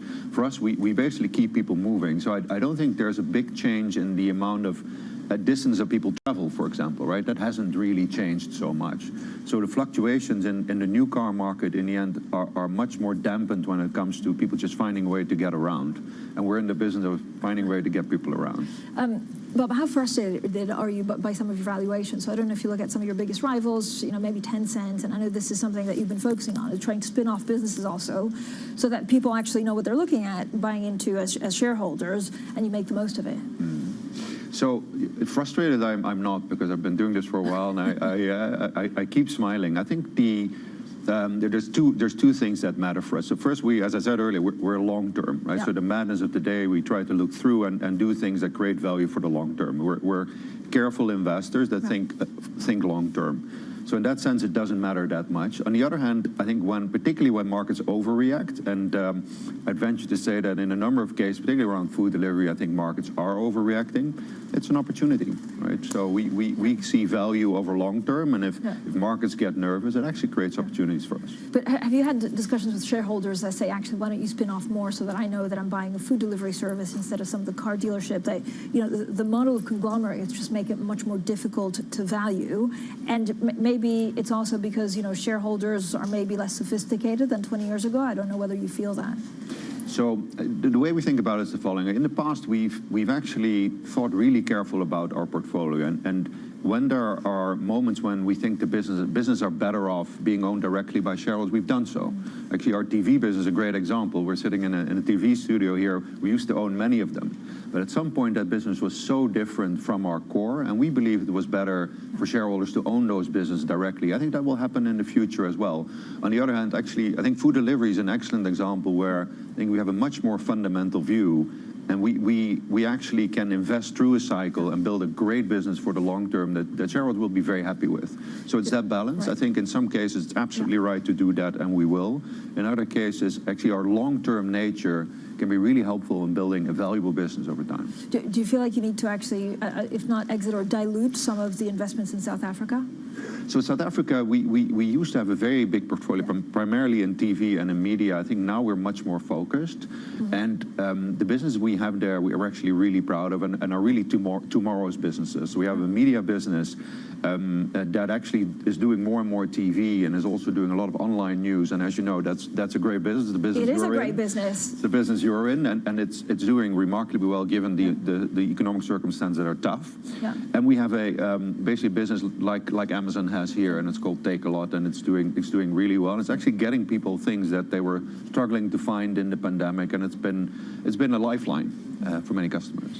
Bob, what's the biggest? And actually, thank you to all the viewers, because it is a good business, and we're so grateful that people watch us every day online and on TV. But Bob, overall, when you look at the food delivery business, what's the biggest challenge? So I don't know, the barrier to entry, whether that changes, because actually, I want to buy at a restaurant or I want to buy at a grocery store. I don't really care that much who delivers it, unless there's an advantage in terms of a plan or anything like that. But it's also about the climate change. It's again about price increases in terms of inflation. So what's the biggest challenge? So I think operationally there are lots of challenges, and I think you named them really well. I think strategically, what we see is that people have less time, they want more convenience, and they're leading pretty hectic lives in which sort of somebody taking part of that sort of daily hassle away from you is very valuable. People are embracing it more and more over time, and that trend's been, I think, very steady for 5 years, and that got us into investing in the business before, and I don't see that trend stopping at all. Within that, there are lots of operational things that need to be dealt with. You also want to make sure that it's sustainable, you pay people properly, they're safe, and we're very focused on delivering customers what they want, but also making sure that the people who deliver that have a good life and it all works out. So lots of operational challenges, but people in the end want more convenience, and I think we can do that. I mean, which is true, but I mean, I hear of people, ordering a coffee, which I did so this morning. One coffee. 2 coffees. 2 coffees online. Okay, Bob, thank you so much. Bob Van Dijk there, Chief Executive Officer of Prosus, joining us for a robust conversation on, of course, some of the businesses that they have. Coming up, we look ahead to London Fashion Week with the British Fashion Council Chair, Stéphanie Fair. That's also a conversation on inflation. It's a conversation, of course, on the supply chains, but also some of the talent attraction here in the UK. This is Bloomberg.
Front Row, exclusive interviews with the most influential figures in finance. Lloyd Blankfein. Deflation is a terrible thing. Inflation you could tolerate. Kathy Wood. Tesla will be in the pole position to dominate. Jeremy Grantham. We've had a very, very abnormal honeymoon Goldilocks period. First available on the Bloomberg Terminal, then on Bloomberg Television and Bloomberg.com. Front Row, the best seats in the house for business's greatest minds.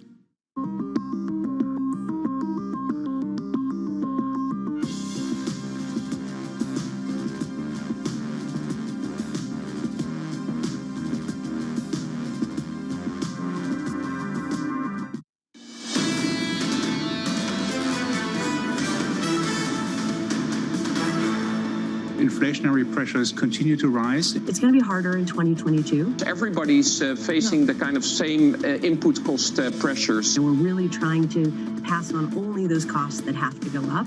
The absolute input cost increase we try to pass on in pricing. We also have to resort to responsible pricing. In a post-COVID world, pricing is easier at the premium end of a segment. So think about Nespresso, as you mentioned, than at the value end of a segment. Our premium brands are growing at double the rate of our total portfolio. We are starting to see consumers move toward private label, and that's a place where we can really drive, we believe, incremental value for our consumers in terms of good products at good prices. Disposable incomes will be impacted by energy cost and the general inflation.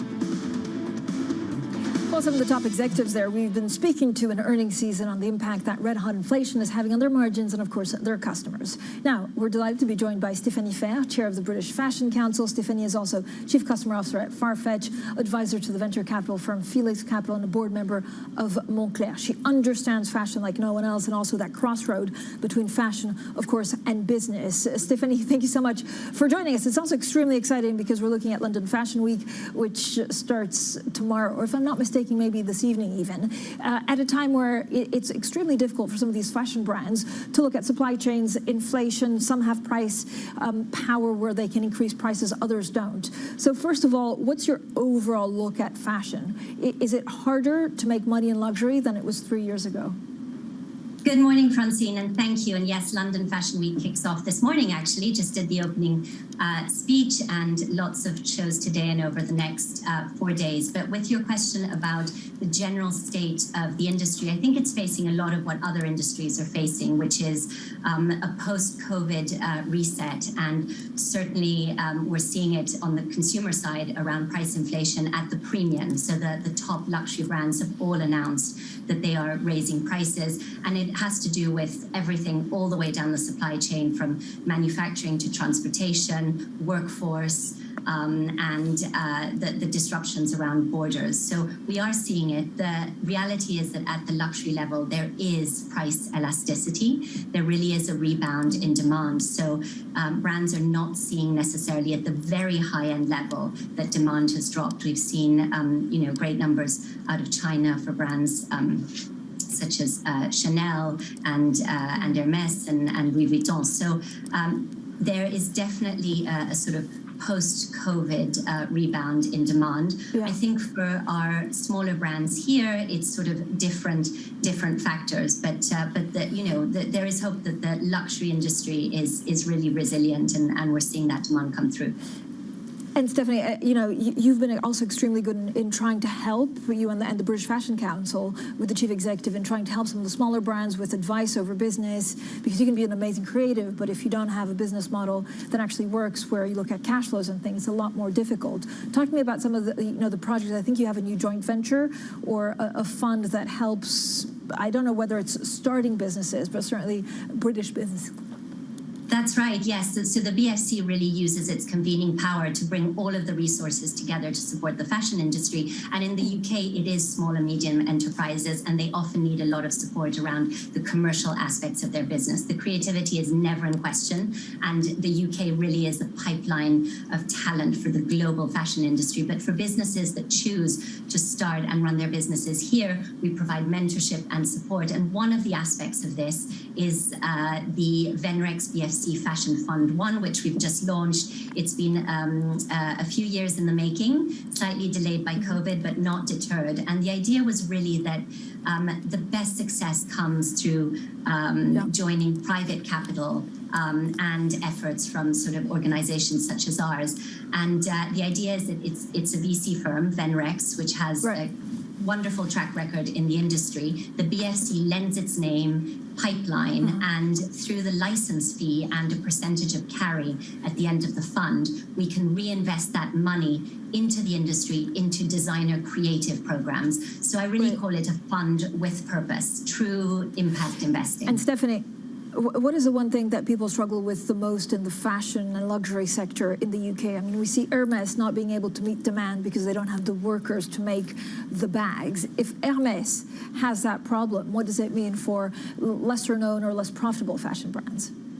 In the UK specifically, we've faced all of the challenges around COVID and supply chain. We've also faced a lot of challenges around Brexit, particularly the difficulty around customs, import, export. And as I've said before, the fashion industry is an extremely complex supply chain with multiple parts. I mean, you can compare it to the automotive industry in some respects. And so those parts and you know, complex topics such as country of origin comes into play. And so it's really been a double whammy for the industry. So yes, the smaller brands, but we are seeing that the smaller brands are more innovative and more resilient. They're onshoring, they're understanding how to operate in this new context, and they can be more nimble to do so. Yeah. And I imagine that, you know, social media as a platform also helps a lot because you can sell further afield. Has the pandemic really accelerated the trend of online, and who has that helped? Is it the smaller businesses or just, you know, always big brands? It has absolutely accelerated. We've seen there was already a secular shift into online and the growth of online. You know, it's due to be 23% of the industry in 2025, 50% of the industry, and the pandemic absolutely accelerated that. Not just in terms of e-commerce transactions, but just the way that brands do business is through social media, through large platforms, and it's helped everyone in many ways. The smaller brands to get a foothold, you know, you no longer need the kind of investment that you needed. The larger brands have had to digitalize a lot faster because of this consumer push towards online. All right, Stephanie, thank you so much, as always, for joining us, and happy Fashion Week. It starts this morning. Thank you. Thank you for having me. Thank you, the chair of the British Fashion Council, joining us right before Fashion Week kicks off here in London. Now, coming up in the next hour, Renault raises its forecast for return on sales, but says chip shortages will continue. We'll be speaking with the Renault chief executive, Luca De Meo. Don't miss that conversation. This is Bloomberg.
This chip shortage is going to last longer than many people believe, likely straight through this year. And I wonder what that means for prices. Will this get worse before it gets better? I don't know that it will get worse before it gets better, but there's no reason to believe it's going to get meaningfully better anytime soon. The Commerce Department put that data out yesterday, and what it showed is that there's a real shortage. Demand is 20% higher than it was a couple of years ago. You know, there's a huge mismatch in supply and demand. Prices are high. You know, prices are higher. So what has to happen is we need to make more chips. Unfortunately, there's no easy solution. The solution is increased domestic manufacturing of chips, which is what we need to do.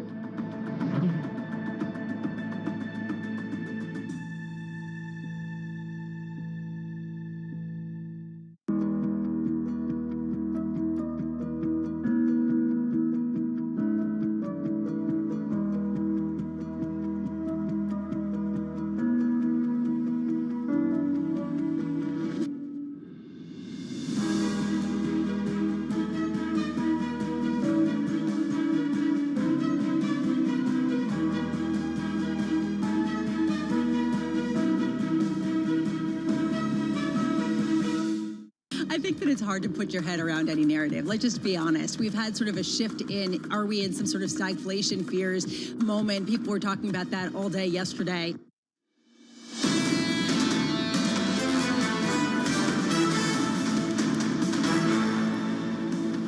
Economics, finance, politics. This is Bloomberg Surveillance Early Edition. I'm Francine Lacqua here in London. Now let's get straight to your Bloomberg Business Flash. Here's Leanne Gerrans. Hi, Leanne. Hi, Francine, and happy Friday. EDF has announced measures to bolster its finances as reactor shutdowns and government policies to cap power prices slashed earnings at the French utility. The company is to sell about 2.5 billion euros of new stock, dispose of more assets, and offer investors the option of receiving their dividends and shares instead of cash. EDF's earnings could slump by as much as 70% this year. Now, a Macquarie Group is said to be considering buying a controlling stake in the National Grid's UK gas transmission business. Sources tell us a deal could value the asset at more than $10 billion. National Grid announced plans to sell its holding last year as it focuses on a low-carbon future. A massive cargo ship carrying thousands of Volkswagen vehicles has caught fire near the Azores Islands in the Atlantic Ocean. The Panama-flagged vessel has been left unmanned and adrift after the 22 crew members were successfully evacuated. An internal VW email says there are almost 4,000 vehicles aboard the ship.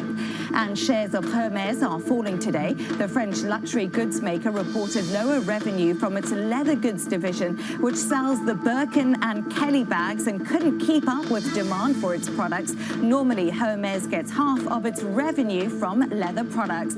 And that's your Bloomberg Business Flash. Francine, I'm definitely a bag lady. I was going to say, actually, I'm probably the only one who really doesn't covet a Hermes bag. I mean, not because they cost like 25 million pounds, but it's not exactly my thing. But it's incredible, Leanne. I mean, sometimes you also wait like years to get one of these bags that cost like $15,000. And you know what, Francine? I just had a look at a second-hand one because I was wondering how much they were. And they're actually going for around $20,000 too. So there's lots of second-hand bags on sale. But I always said to everyone, I'd go around barefoot if I could have a Birkin handbag. The world, Leanne needs a Hermes bag. Yes. Thank you, Leanne, for bringing that story. It's a great investment piece, actually, a bit like Ferraris. I think they increase some 40% year on year, is what I've been told. You've sold it to me, Francine. I've sold you on it. Next week, we'll also take a closer look at some of the manufacturing, actually, in France, with the French presidential election coming up with two very special guests. We speak to the French finance minister and Jean-Claude Trichet. But coming up next, more Bloomberg Surveillance Early Edition with Anna, Matt, and Kaylee. This is Bloomberg.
We know that it's highly transmissible.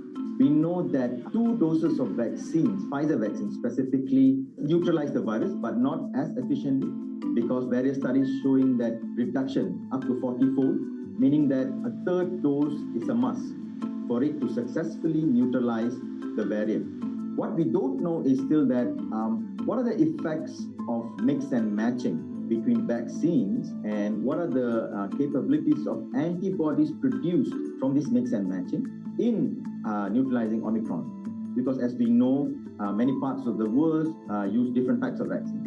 And that would be a great data to look at. It will be also great to look at, because majority of the studies done uses a small sample number, and most of the time when you translate it to real world, the data changes. So it will be really good to look at large-scale data of the ability of antibodies from vaccines to neutralize this variant. Grateful here today that the virus, Omicron variant, still uses ACE2 receptor as its main entry. It means that all of the vaccines which are designed with spike in mind still works. Imagine if it uses a different receptor other than ACE2. None of the vaccines would work today. So I think that is the best news that we got from all these studies which came recently, the past couple of days. In crypto, you have a world of young people that want their own financial system and their own culture. And it is very powerful, and I'm a big believer in it. Bloomberg has enhanced search on the terminal to deliver what you need when you need it. Now, you can simply type phrases in everyday English in the command line. Compare financials. Find people. Analyze markets. You can enter phrases or ask questions. What do you want to know today? Ask a question or visit SearchGo to find answers now. It's really a reminder, isn't it, just how sensitive the markets are to any commentary about trade. We did see some pressure on the yuan, we did see some pressure on the futures. That is now being reversed.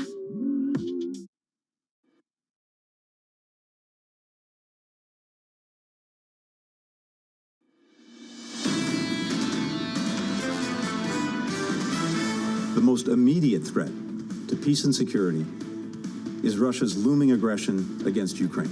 Panic is not something that we need to get prepared. Panic, that's what Putin wants us to, the state to be in. We will not panic. We will quietly prepare and will resist. We and our allies will stay vigilant. We will watch for the so-called false flag operations, a play that we've seen them run in the past. This is Bloomberg Surveillance, early edition, with Anna Edwards, Matt Miller, and Kaylee Lines.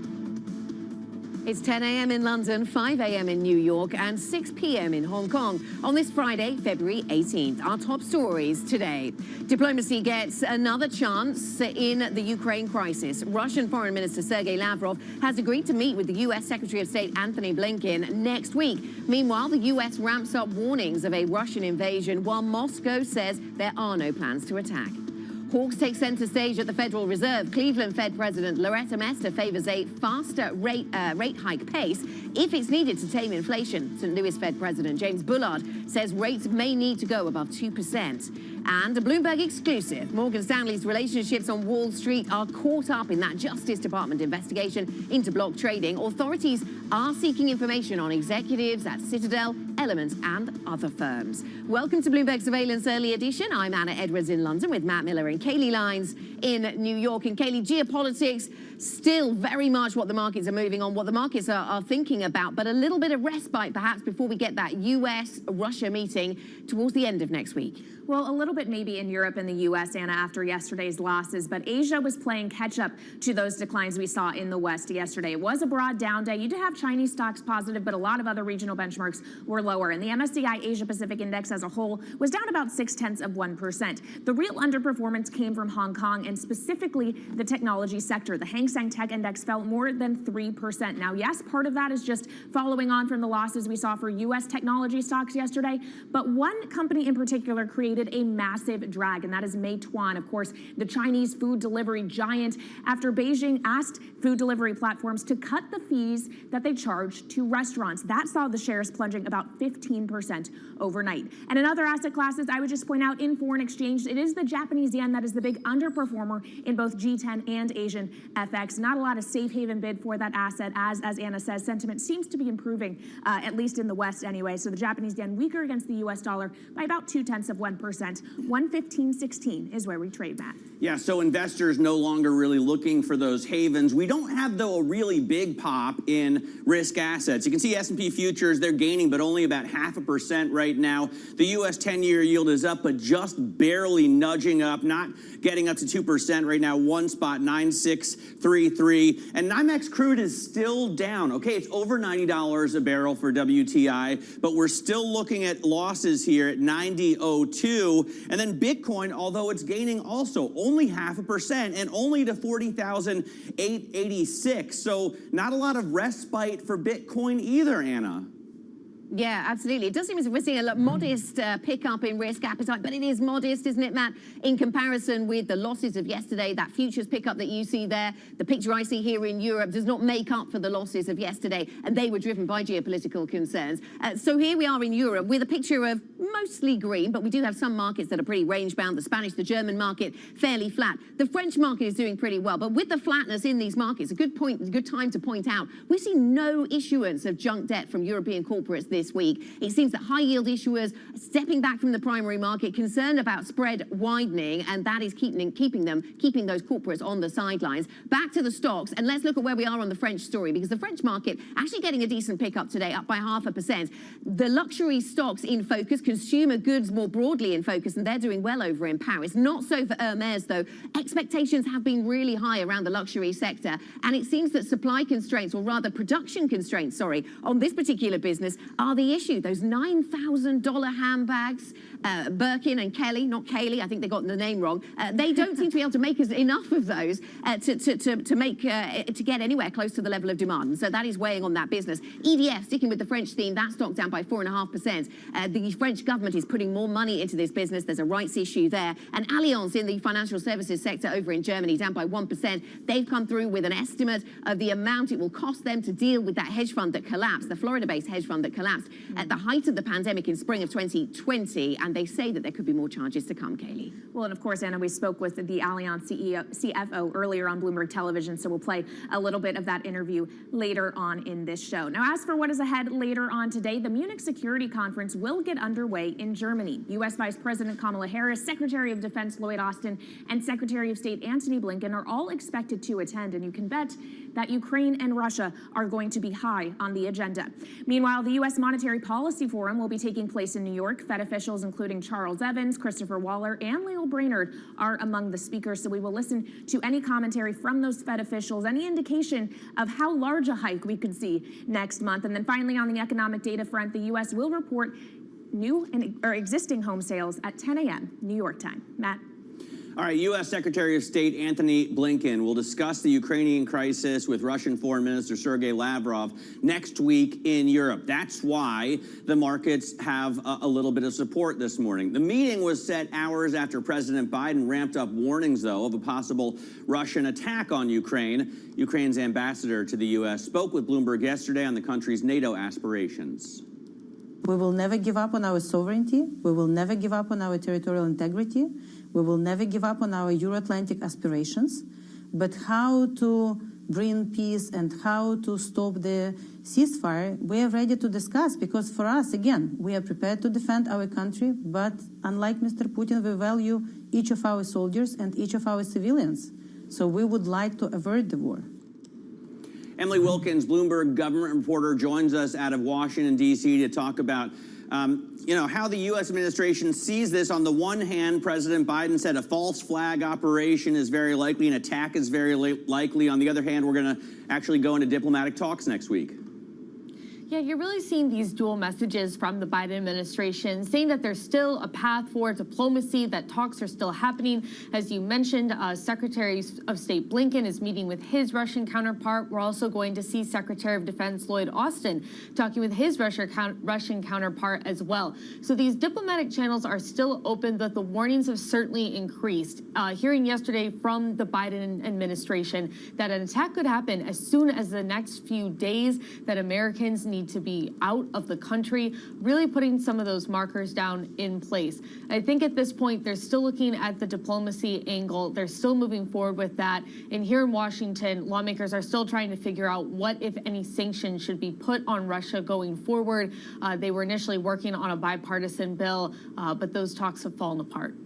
Meanwhile, on the domestic front, Emily, the Senate has cleared a 3-week funding bill, so the government won't shut down this weekend. I guess that is a victory, but there hasn't been progress made on the Fed nominees. They are leaving town for the President's Day recess without taking action. Where do they go from here when they return to Capitol Hill?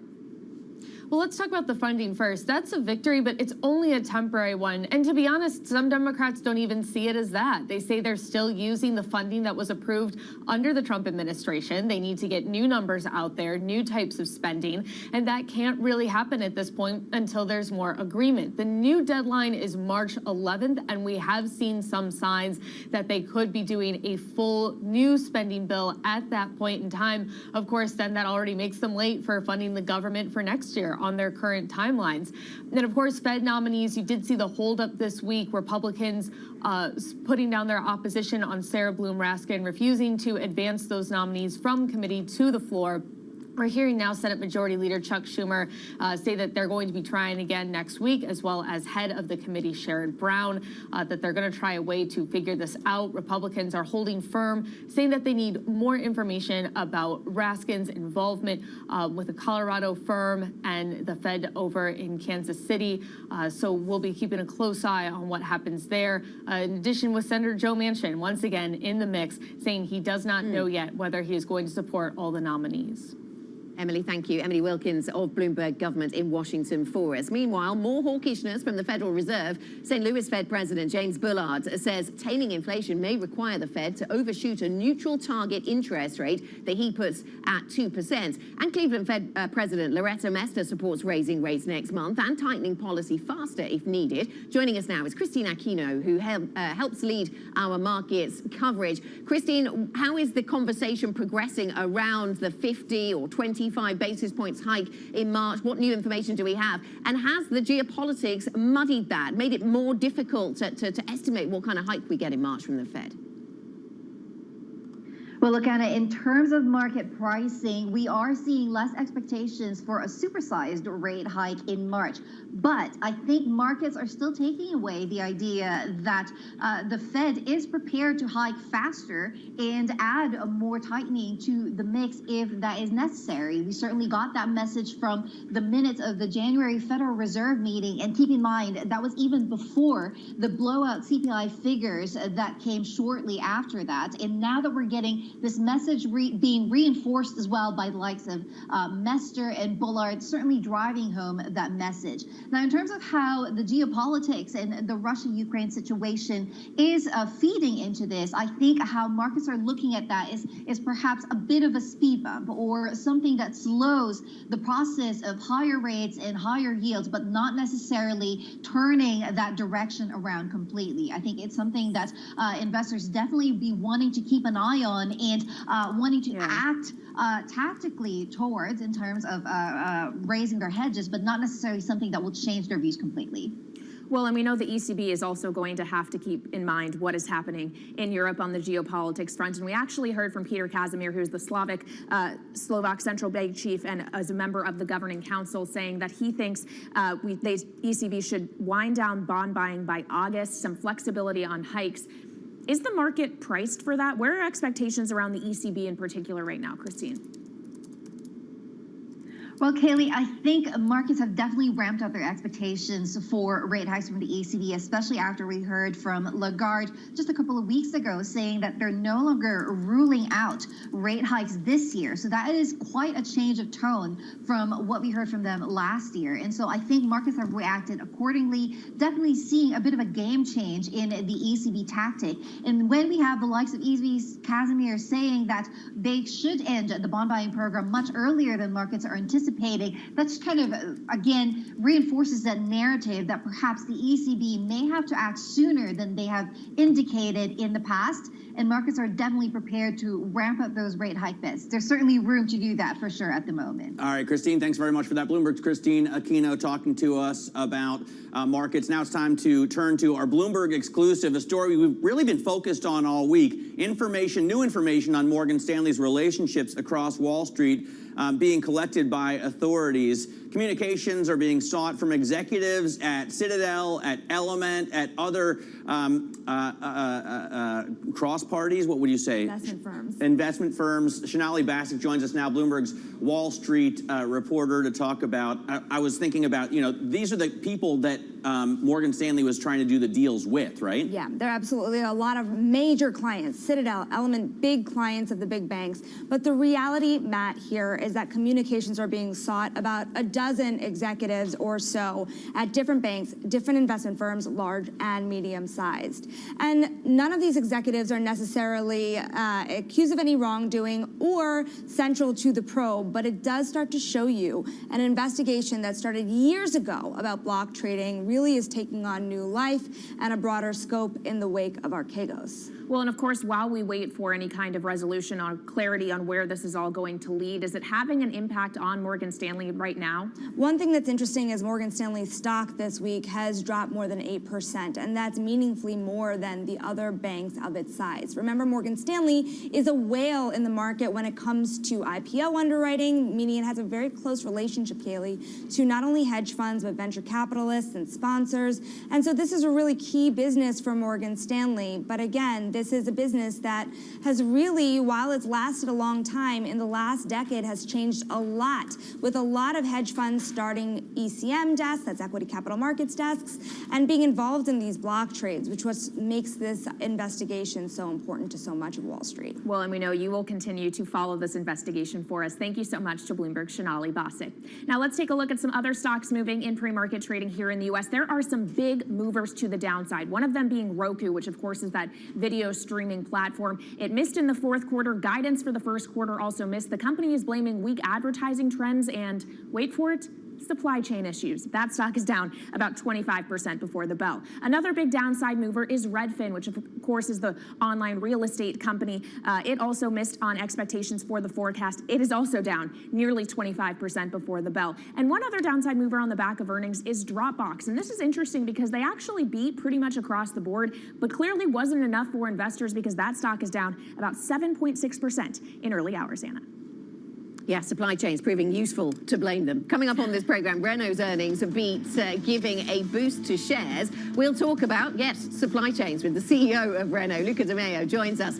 That's coming up shortly. And Latvian Defense Minister Artis Pabriks joins us. What is the Latvian perspective on what is happening so close to them in Eastern Europe? We will talk about Ukraine, of course. Plus, a burning cargo ship carrying over 4,000 cars is left drifting in the ocean. More on that story ahead. This is Bloomberg.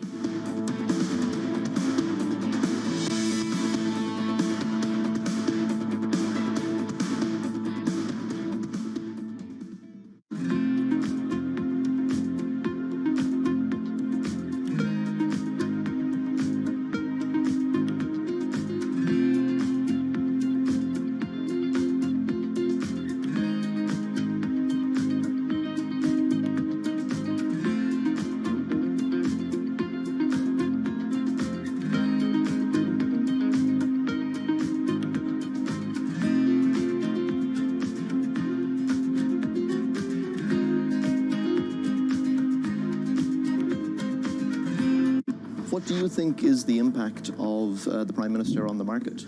As Mr. Suzuki, who is the Financial Services Minister, he mentioned at his own press conference, and share buybacks is widely used to return profits to shareholders and improve ROE.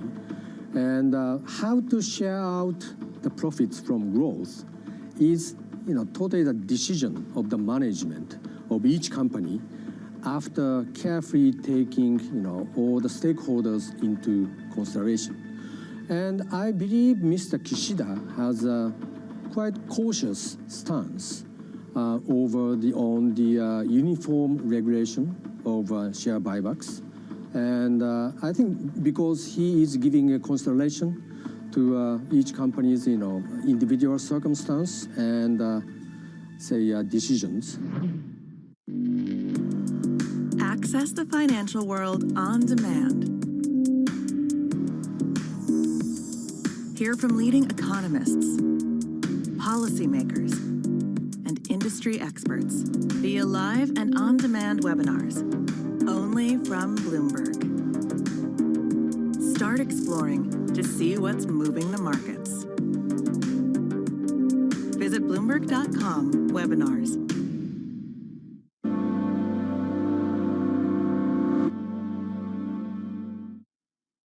Earnings season continues. To the metaverse, to Spotify, to Qualcomm and beyond. Bloomberg is fastest with the numbers and analysis. Peloton becoming a proxy for this pandemic. I think there's a tremendous opportunity. Bloomberg, the fastest numbers and analysis you trust.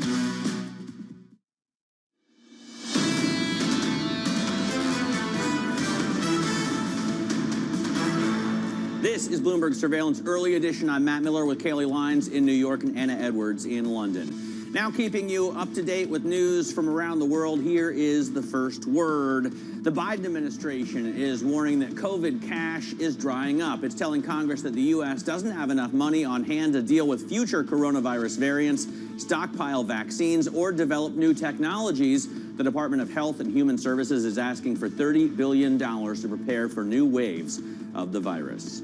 And we've now got the price tag for one of the biggest trading debacles in the market meltdown of 2020. Allianz says it'll take a charge of $4.2 billion due to the collapse of its Florida-based hedge funds. The German firm warned investors that there may be more pain to come. Allianz is facing multiple lawsuits and regulatory probes. In California, the Civil Rights Agency is expanding its probe into embattled game maker Activision Blizzard. It is now seeking police records concerning the company. Authorities sued Activision following an investigation into allegations of sexual harassment and discrimination against female employees. Last month, Microsoft announced it would buy Activision for almost $69 billion. And a giant cargo ship carrying thousands of cars from Volkswagen Group caught fire and is adrift near the Azores Islands in the Atlantic. The ship's 22 crew members have been evacuated.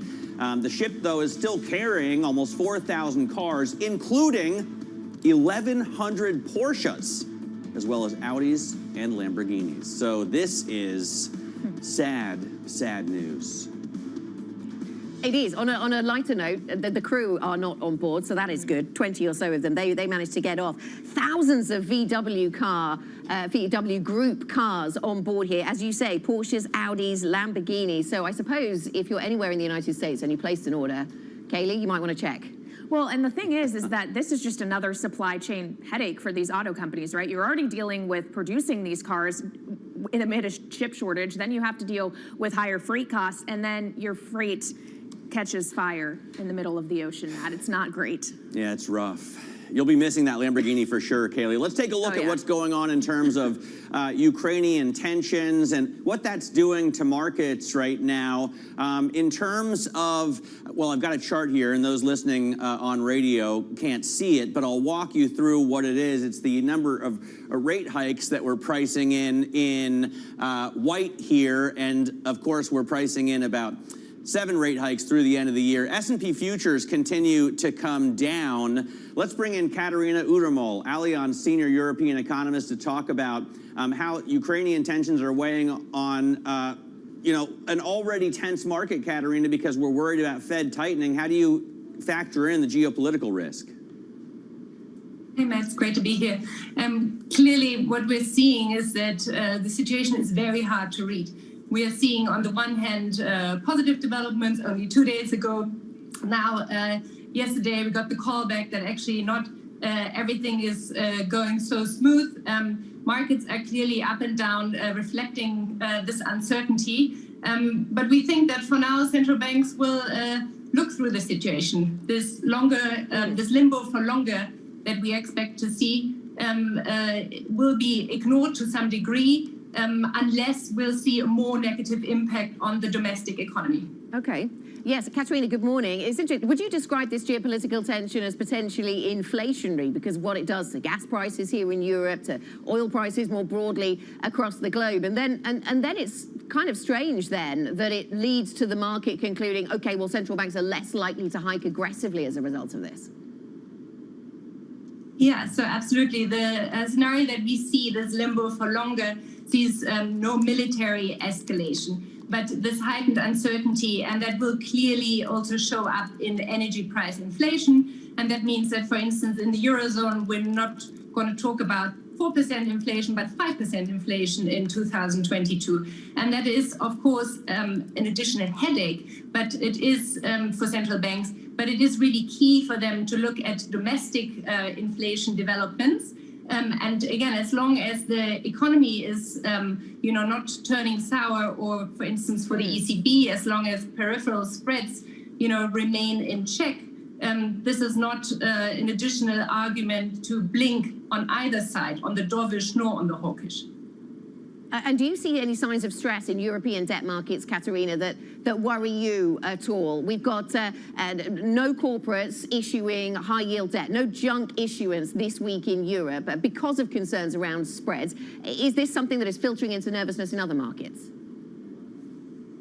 Yeah, I think there's no place to hide at this point. We'll see everywhere we see the nervousness. However, it would, I think, for debt in Europe in particular, it is currently of more importance what the ECB is planning to do if we stick in the situation of limbo for longer and we don't see a further escalation. Katerina, we just had a headline crossing the Bloomberg terminal that Hong Kong is delaying its chief executive election to May 8th. It was supposed to be next month, March 27th. That's according to the Hong Kong Economic Times. And obviously, Hong Kong is dealing with an unprecedented COVID outbreak for the city right now. It is trying to maintain what Beijing is maintaining, and that is a COVID-0 policy. How do you view risks around that persistent policy in China and the economic implications? I mean, looking through the European lens at those developments, here we are looking at broad opening momentum all across Eurozone economies. It seems like the virus, or at least the Omicron wave, is under control. We're moving forward. We have learned to live with the virus, and we're looking ahead to a brighter economic summer. Meanwhile, clearly developments in other countries still make also the Eurozone economy vulnerable to ongoing outbreaks of COVID all across the globe. And this is in particular related to Asian economies that have been following this zero COVID policy. So we could also see here these developments show up, for instance, in ongoing or prolonged or heightened supply chain stress, and in turn also, of course, inflation dynamics. Yeah, and of course, inflation dynamics are hitting consumers really across the board in Europe as well. How do you view wage inflation in Europe, Katerina, and consumers' ability to tolerate those higher prices? At the moment, we're not seeing developments that mirror, for instance, the situation that we're seeing in the US.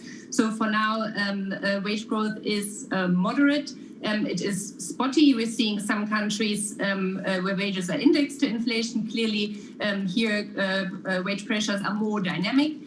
Meanwhile, other countries, for instance, Germany, we actually see a very low wage growth still, which might also reflect basis effects. So we need a few more months to really understand what's happening there. And I think a key moment will be the all-important wage negotiation rounds in Germany coming up in fall, when big sectors such as metal will discuss how to adjust wages going forward. And we could see then secondary round effects or to better understand the magnitude of secondary round effects. Katerina, thank you for joining us. Katerina Uttermol, Allianz Senior European Economist. Wage negotiations and conversations about wage pressures, inflation pressures, supply chain, all very good topics to put to the Renault CEO. Luca De Meo joins us shortly here on Bloomberg. This is Bloomberg.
end of the year, but Bali is still quiet and empty. I am here in Kuta Legian, one of the main walking streets here that is used to be a tourist spot for beach, dining, shopping. But many shops here are still closed. Most of the outlets are either for rent or for sale as they have run out of business. Saya kerjanya di sini udah lama, udah ada 10 tahunan di sini kerja. Masih sepi sih, nggak kayak dulu. Kalau dulu kan rame, sekarang ya ada, 1-2 itu ada. Tapi nggak kayak dulu, kalau dulu rame sekali. Sekarang paling dapat jualan ya 100, 120 gitu, 200 ya. Kalau dulu sih ya nyampe dah 1 juta, 1,5 itu nyampe dapat jualan. Bisa sampai 2 juta dulu. Sekarang nggak pernah lagi dapat segitu. Sama aja. Belum ada turis ke Bali. Masih ya domestik aja. While Bali has reopened its borders for foreign tourists since October, they're still not coming in. Many international airlines are yet to reinstate their direct flight to the island. Balinese people here really hope they can see more people from Australia, China, and Europe to come visit next year. Mercedes-Benz is on a path towards CO2 neutral mobility. So we have flicked the switch there, and really we're going to step by step electrify everything. And what does that mean? Combustion engines get electrified. This is a market that over the past few weeks has made it clear it wants to go higher. It got a little spooked by the idea that geopolitical tensions are rising.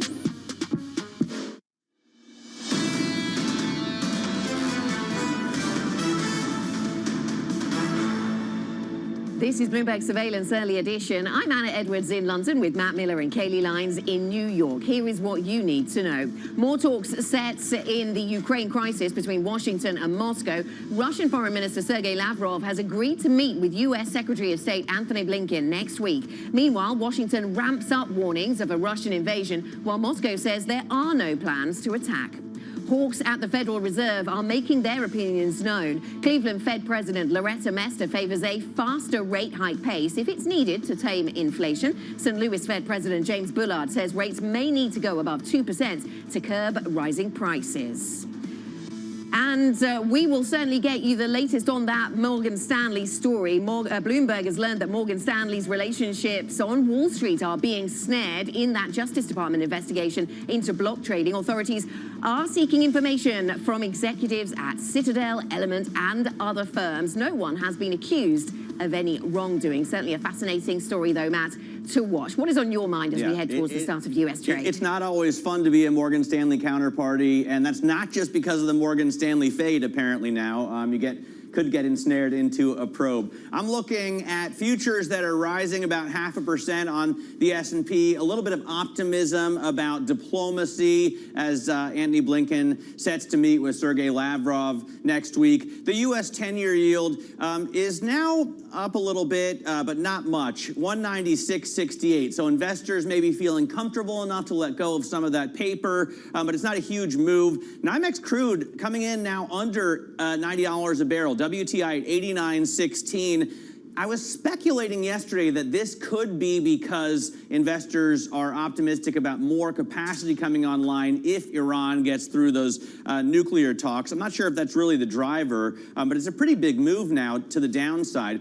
Bitcoin not doing much at all, but at 40,759, really coming in below the averages that we've seen throughout the last week or two. So if this is an indicator for what we're to see today in terms of risk assets, and it has been acting like that, Kaylee, it's not a great one. What are you looking at in terms of pre-market movers? Well, it is really technology stocks that are leading the rebound, and especially those large cap ones. The likes of Tesla, which fell about 5% in the sell-off yesterday, it's rebounding this morning, up about 1.25%. And Meta is rebounding too. This is a stock that is down almost 40% year to date. Yesterday fell out of the top 10 biggest companies by market cap. So it's been really brutal, but they're getting a little bit of relief this morning. That stock up about 1.3% before the bell. To the downside, though, you were mentioning those declines with oil we are seeing, and that is translating through to the energy complex here in the U.S. The likes of Occidental Petroleum, of course, an E&P company, is down about 2%, and you have Marathon Oil down by about 0.9% as well, Anna.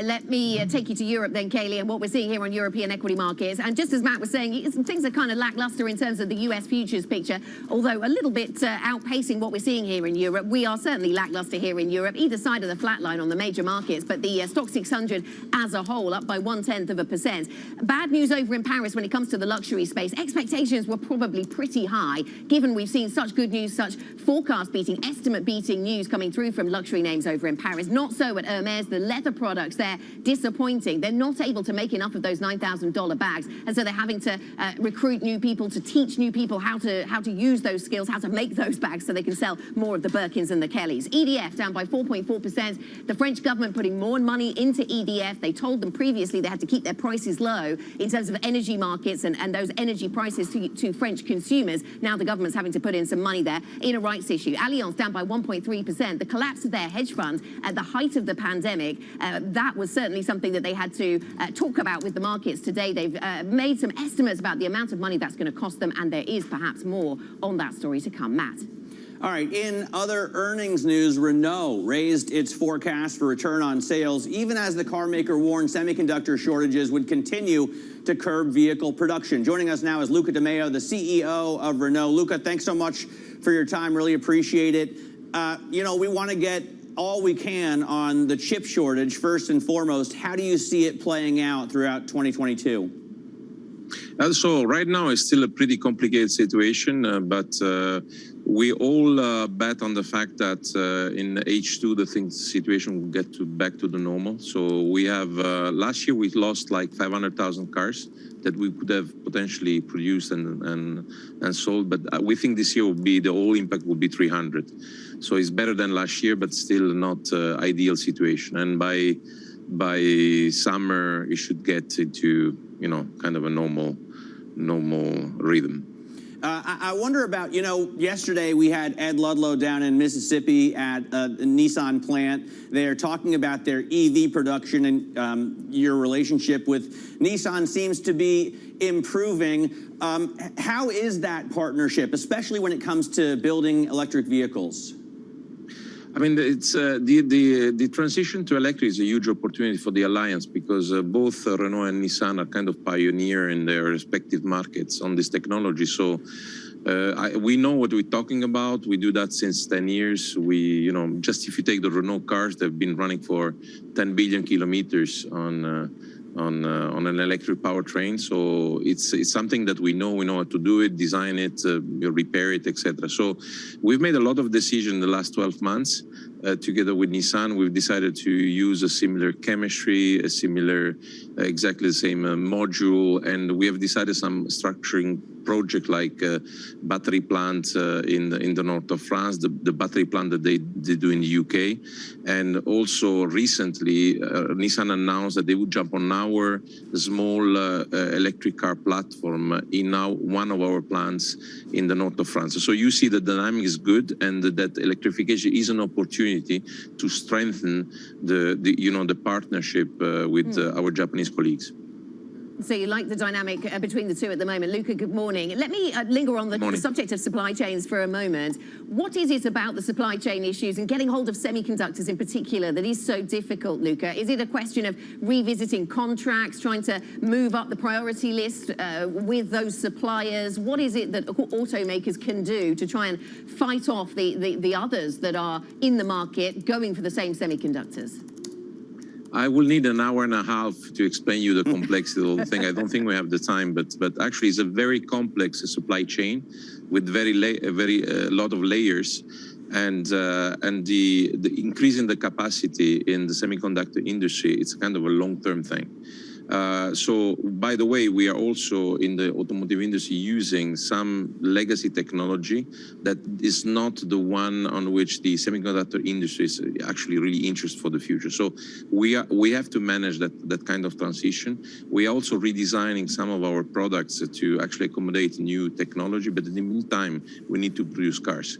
And right now, and still now, it's still a very complicated situation, not only for us, but also for our tier one that are assembling them in components. So it's something that where we saw a kind of a mismatch between the projected demand of an industry that actually doesn't count for, we are not one of the first industry consuming semiconductors, okay? And the projection that, the semiconductor industry had. So a mismatch that you need 1 year and a half to correct. That's where we are in. We're managing it, and it's going to get better, we hope, in a few months. Luca, I just moved back to New York from Berlin. Dacia is an incredibly popular brand in Germany, and I would be excited to see the Alpina cars here for sale. When will you start to be exporting to the U.S.?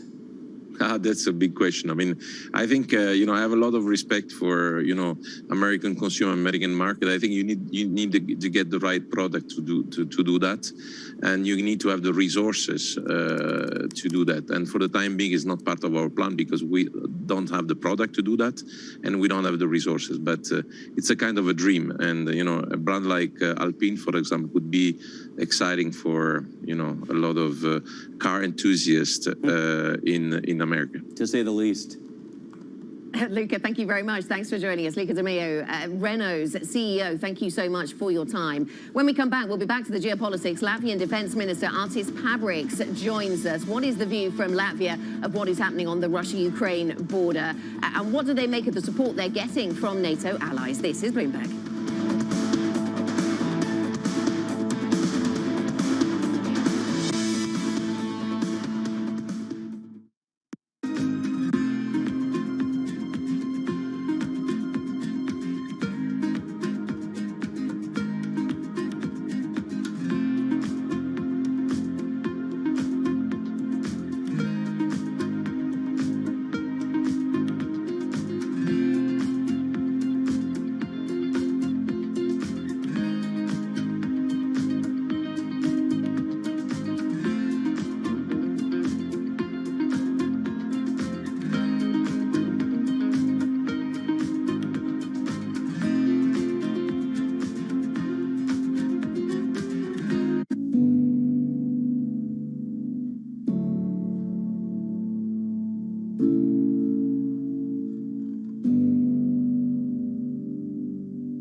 What's happening on Wall Street? It's the basic law of economics. The Fed is telling us this is transitory. Need to catch up? This is Bloomberg Wall Street Week. I'm David Weston. We've got the information and insights. David, you just hit the nail right on the head. From businesses most influential and instrumental. And that's the way you run good risk management. But we need to invest in our systems. Bloomberg Wall Street Week premieres Friday with replays all weekend on Bloomberg Television and Radio. BSO Now is your online home for weekly Boston Symphony Orchestra and Boston Pops performances. See new concerts that go behind the scenes, plus acclaimed archival concerts. Visit bso.org/now, where the music plays on. BSO season sponsor, Bank of America.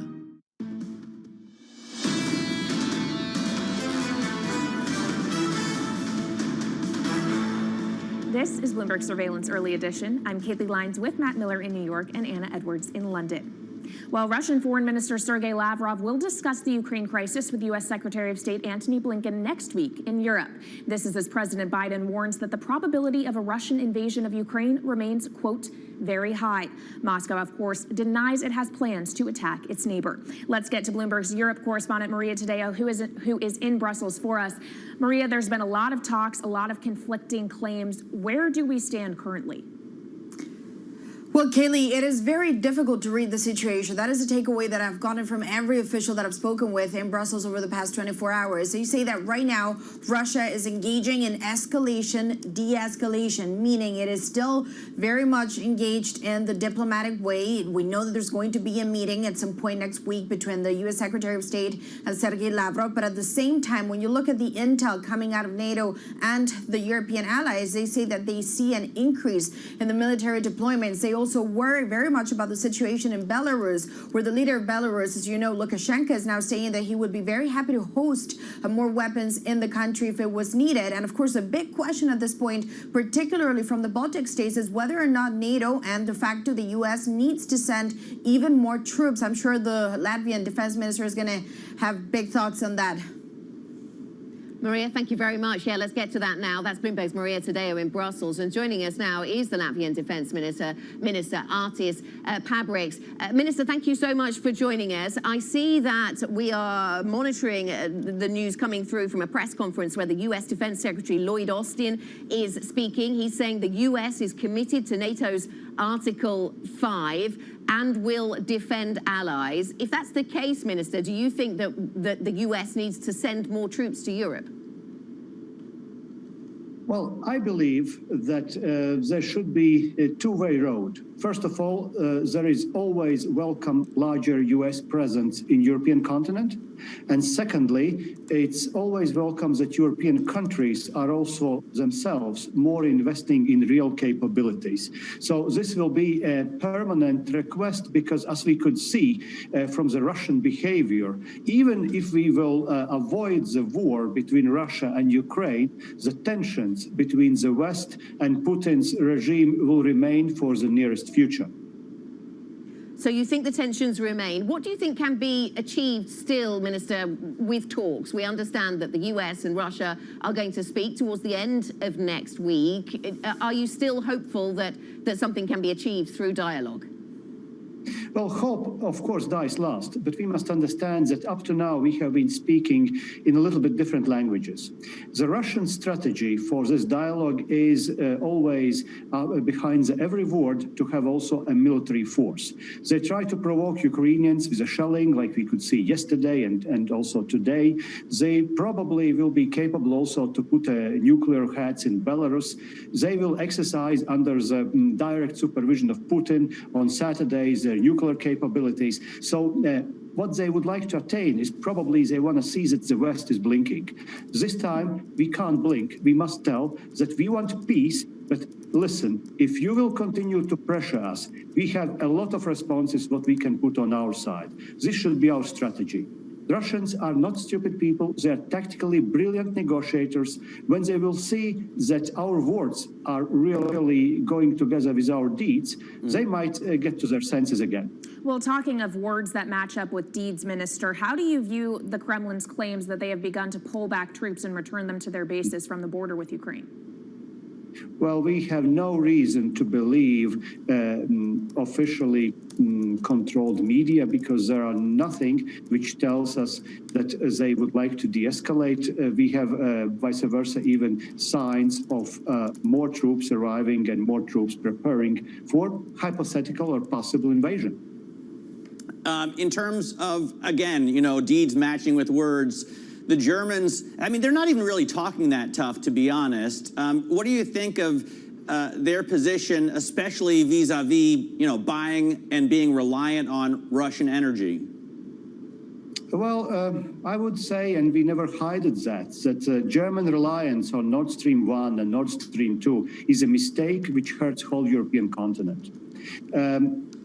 I think that it's highly important that German new government is coming to terms with the reality of the 21st century.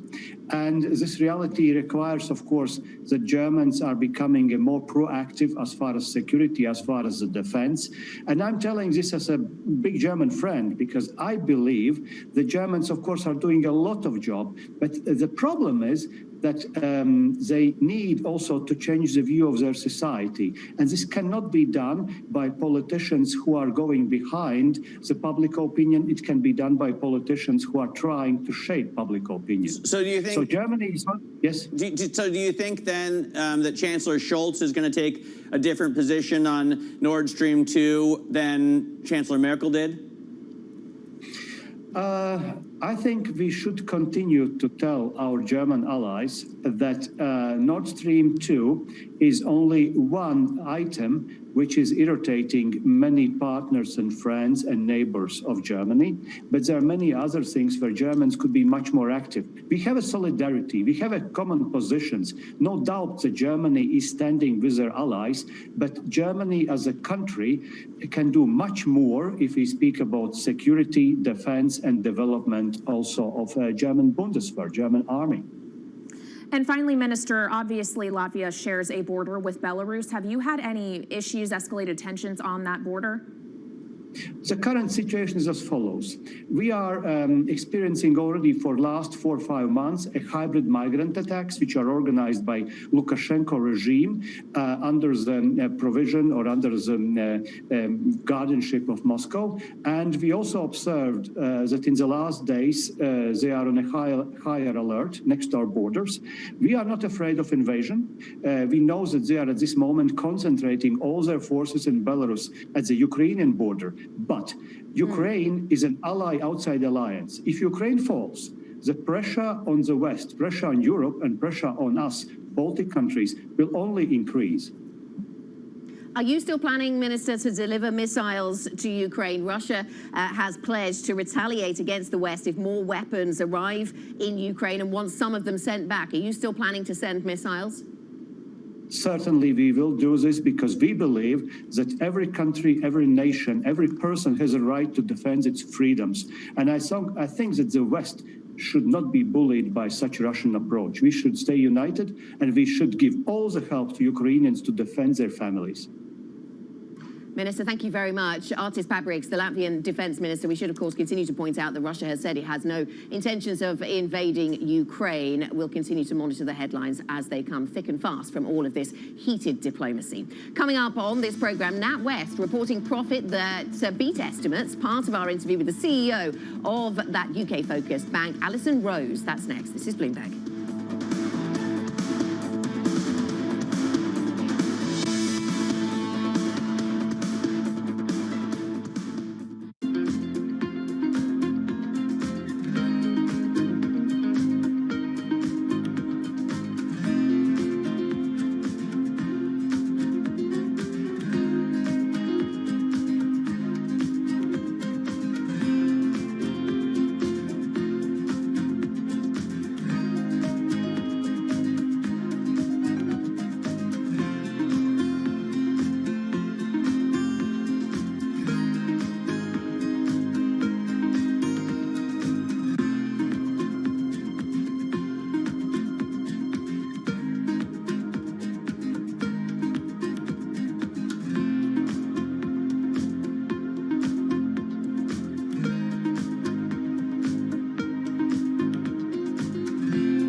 At the Delhi airport, and behind me you can see SpiceJet 737 MAX aircraft.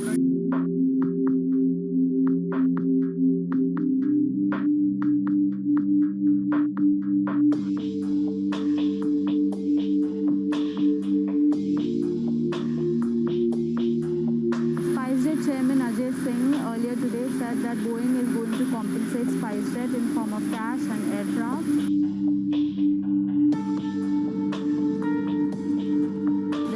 Celebration happening at the Gwalior airport. As you can see, they've literally rolled down the red carpet for SpiceJet Chairman Ajay Singh. There are balloons, there are flowers. This is a big deal for SpiceJet because it is the only Indian operator of Boeing 737 MAX planes currently. Front Row, exclusive interviews with the most influential figures in finance. Lloyd Blankfein. Deflation is a terrible thing. Inflation you could tolerate. Kathy Wood. Tesla will be in the pole position to dominate. Jeremy Grantham. We've had a very, very abnormal honeymoon Goldilocks period. First available on the Bloomberg Terminal, then on Bloomberg Television and Bloomberg.com. Front Row, the best seats in the house for business's greatest minds. I think that it's hard to put your head around any narrative. Let's just be honest. We've had sort of a shift in, are we in some sort of stagflation fears moment? People were talking about that all day yesterday.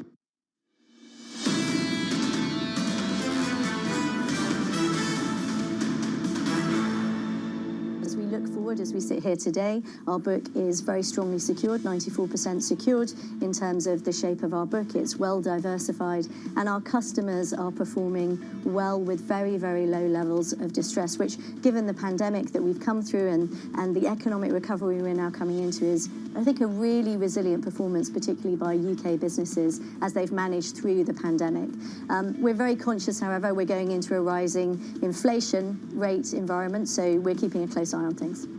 That was the NatWest Group CEO Alison Rose speaking to us earlier this morning about the lender's earnings story. And Kaylee, it was interesting to watch, interesting to be in conversation there with Alison. She was talking about the non-performing loans picture. And at the height of the pandemic, when governments were being generous and lending money to businesses to help them get through the tough times, that did raise questions about whether businesses would be able to cope. And it was interesting to see that non-performing loans, 90% of those are being paid back on time or ahead of schedule. Now, what are we watching today? I am watching Storm Eunice. This is hitting the UK as we speak. There's a red alert warning around Storm Eunice across parts of the south of England, including London, for the next 4 hours or so. Winds expected around 90 miles per hour. This is not something we see very often in the UK. Could be the worst storm in the UK for some 3 decades. The Mayor of London saying to people, stay at home, don't travel unless you have to.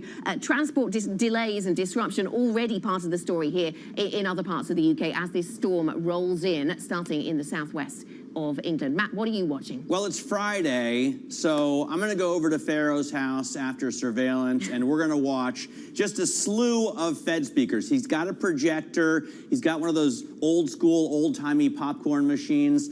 Evans is going to be speaking along with Waller and Brainerd. I think they're all doing something at the Chicago Booth School. Hopefully we can get some sort of TV feed of that. The Brainerd thing won't be webcast, Chicago says. Williams is going to give a virtual discussion on the economic outlook hosted by the New Jersey City University. That will be available. So I'm looking forward to, you know, quite a nice, maybe a little rosé. A little rosé with John, me and John. Rosé I have no idea if he's joking, Kaylee. I don't supposed either. to be unsure whether he is joking or not. I am not inside. I'll check with Pharaoh later. Yeah, you never really can tell with Matt Miller, but Pharaoh will tell us to a straight, Anna, so I feel like we'll get an answer from him. As for what I am watching, I'll be doing so without popcorn because it's happening in less than an hour from now, but Deere earnings should be crossing at 6:45 a.m. Eastern time. Why do we care? Obviously, this is a big bellwether company. It is a very cyclical business. It is expected to perform quite well given that crop prices are very high. That is a good thing for farmers, and maybe they want to spend a little bit more money, Matt, on some big green tractors. I hope you get my reference there, but it'll be really interesting to see how Deere does. Obviously, it has been battling supply chain issues, but then for the agriculture market more broadly, it'll be interesting to see if they have any commentary around the situation between Russia and Ukraine, given a lot of grain supply comes from that region, Matt, maybe potential disruptions to the agricultural market. There's no one sitting in that tractor. It's just driving without anything. There's no farmer. Very, very cool. I will be watching that as well. And I think, you know, the situation with Deere, with Caterpillar, with these big earth movers is very similar to what we're watching in automotive. They can't get the chips, they can't get the parts, and they're really having delays and much higher prices. Yeah. That was really interesting what we heard from Renault. It's not the sort of state-of-the-art chips they're all battling out for in the auto sector. It's the sort of slightly older ones, Kaylee. Yep, supply chain issues still front and center. Inflation front and center as well. They will probably be discussing that on Bloomberg Surveillance. More is ahead, including Elizabeth Economy of the Hoover Institute. This is Bloomberg.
U.S. has announced it's moving 8,500 more troops to Eastern Europe. If they're not being deployed to Ukraine specifically, why is that so important, and does that risk further provoking Russia? Well, there's two things going on. So what the United States recently announced is that we are going to put 8,500 troops that are part of the NATO response force on high alert. That means they'll be ready to deploy on a moment's notice should we need those forces anywhere in Europe to protect NATO territory. In addition, the United States is also looking at possible additional moves that they might make to move U.S. force posture into Central and Eastern Europe. The reason we're looking at that is because a lot of the members in that neighborhood in Central and Eastern Europe feel concerned. And so we are looking at what measures we might take in the name of reassurance and deterrence.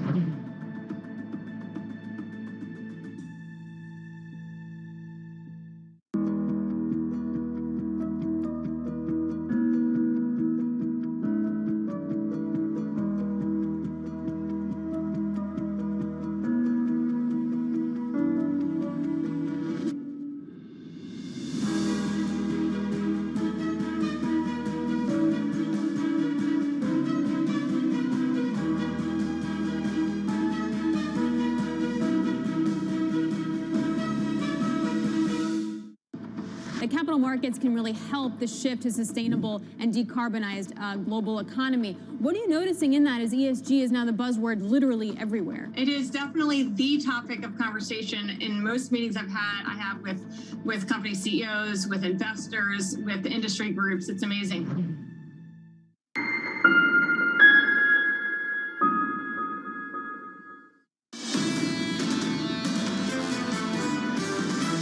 This Fed does want to speed things up in a meaningful fashion. There's a real risk that the Fed is about to embark on a policy mistake. What the Federal Reserve is trying to grapple with is how quickly to get back to neutral. It's all about the Fed's mandate. The Fed has made it clear that they're playing catch up and March is a given. This is Bloomberg Surveillance with Tom Keene, Jonathan Ferro, and Lisa Abramowitz.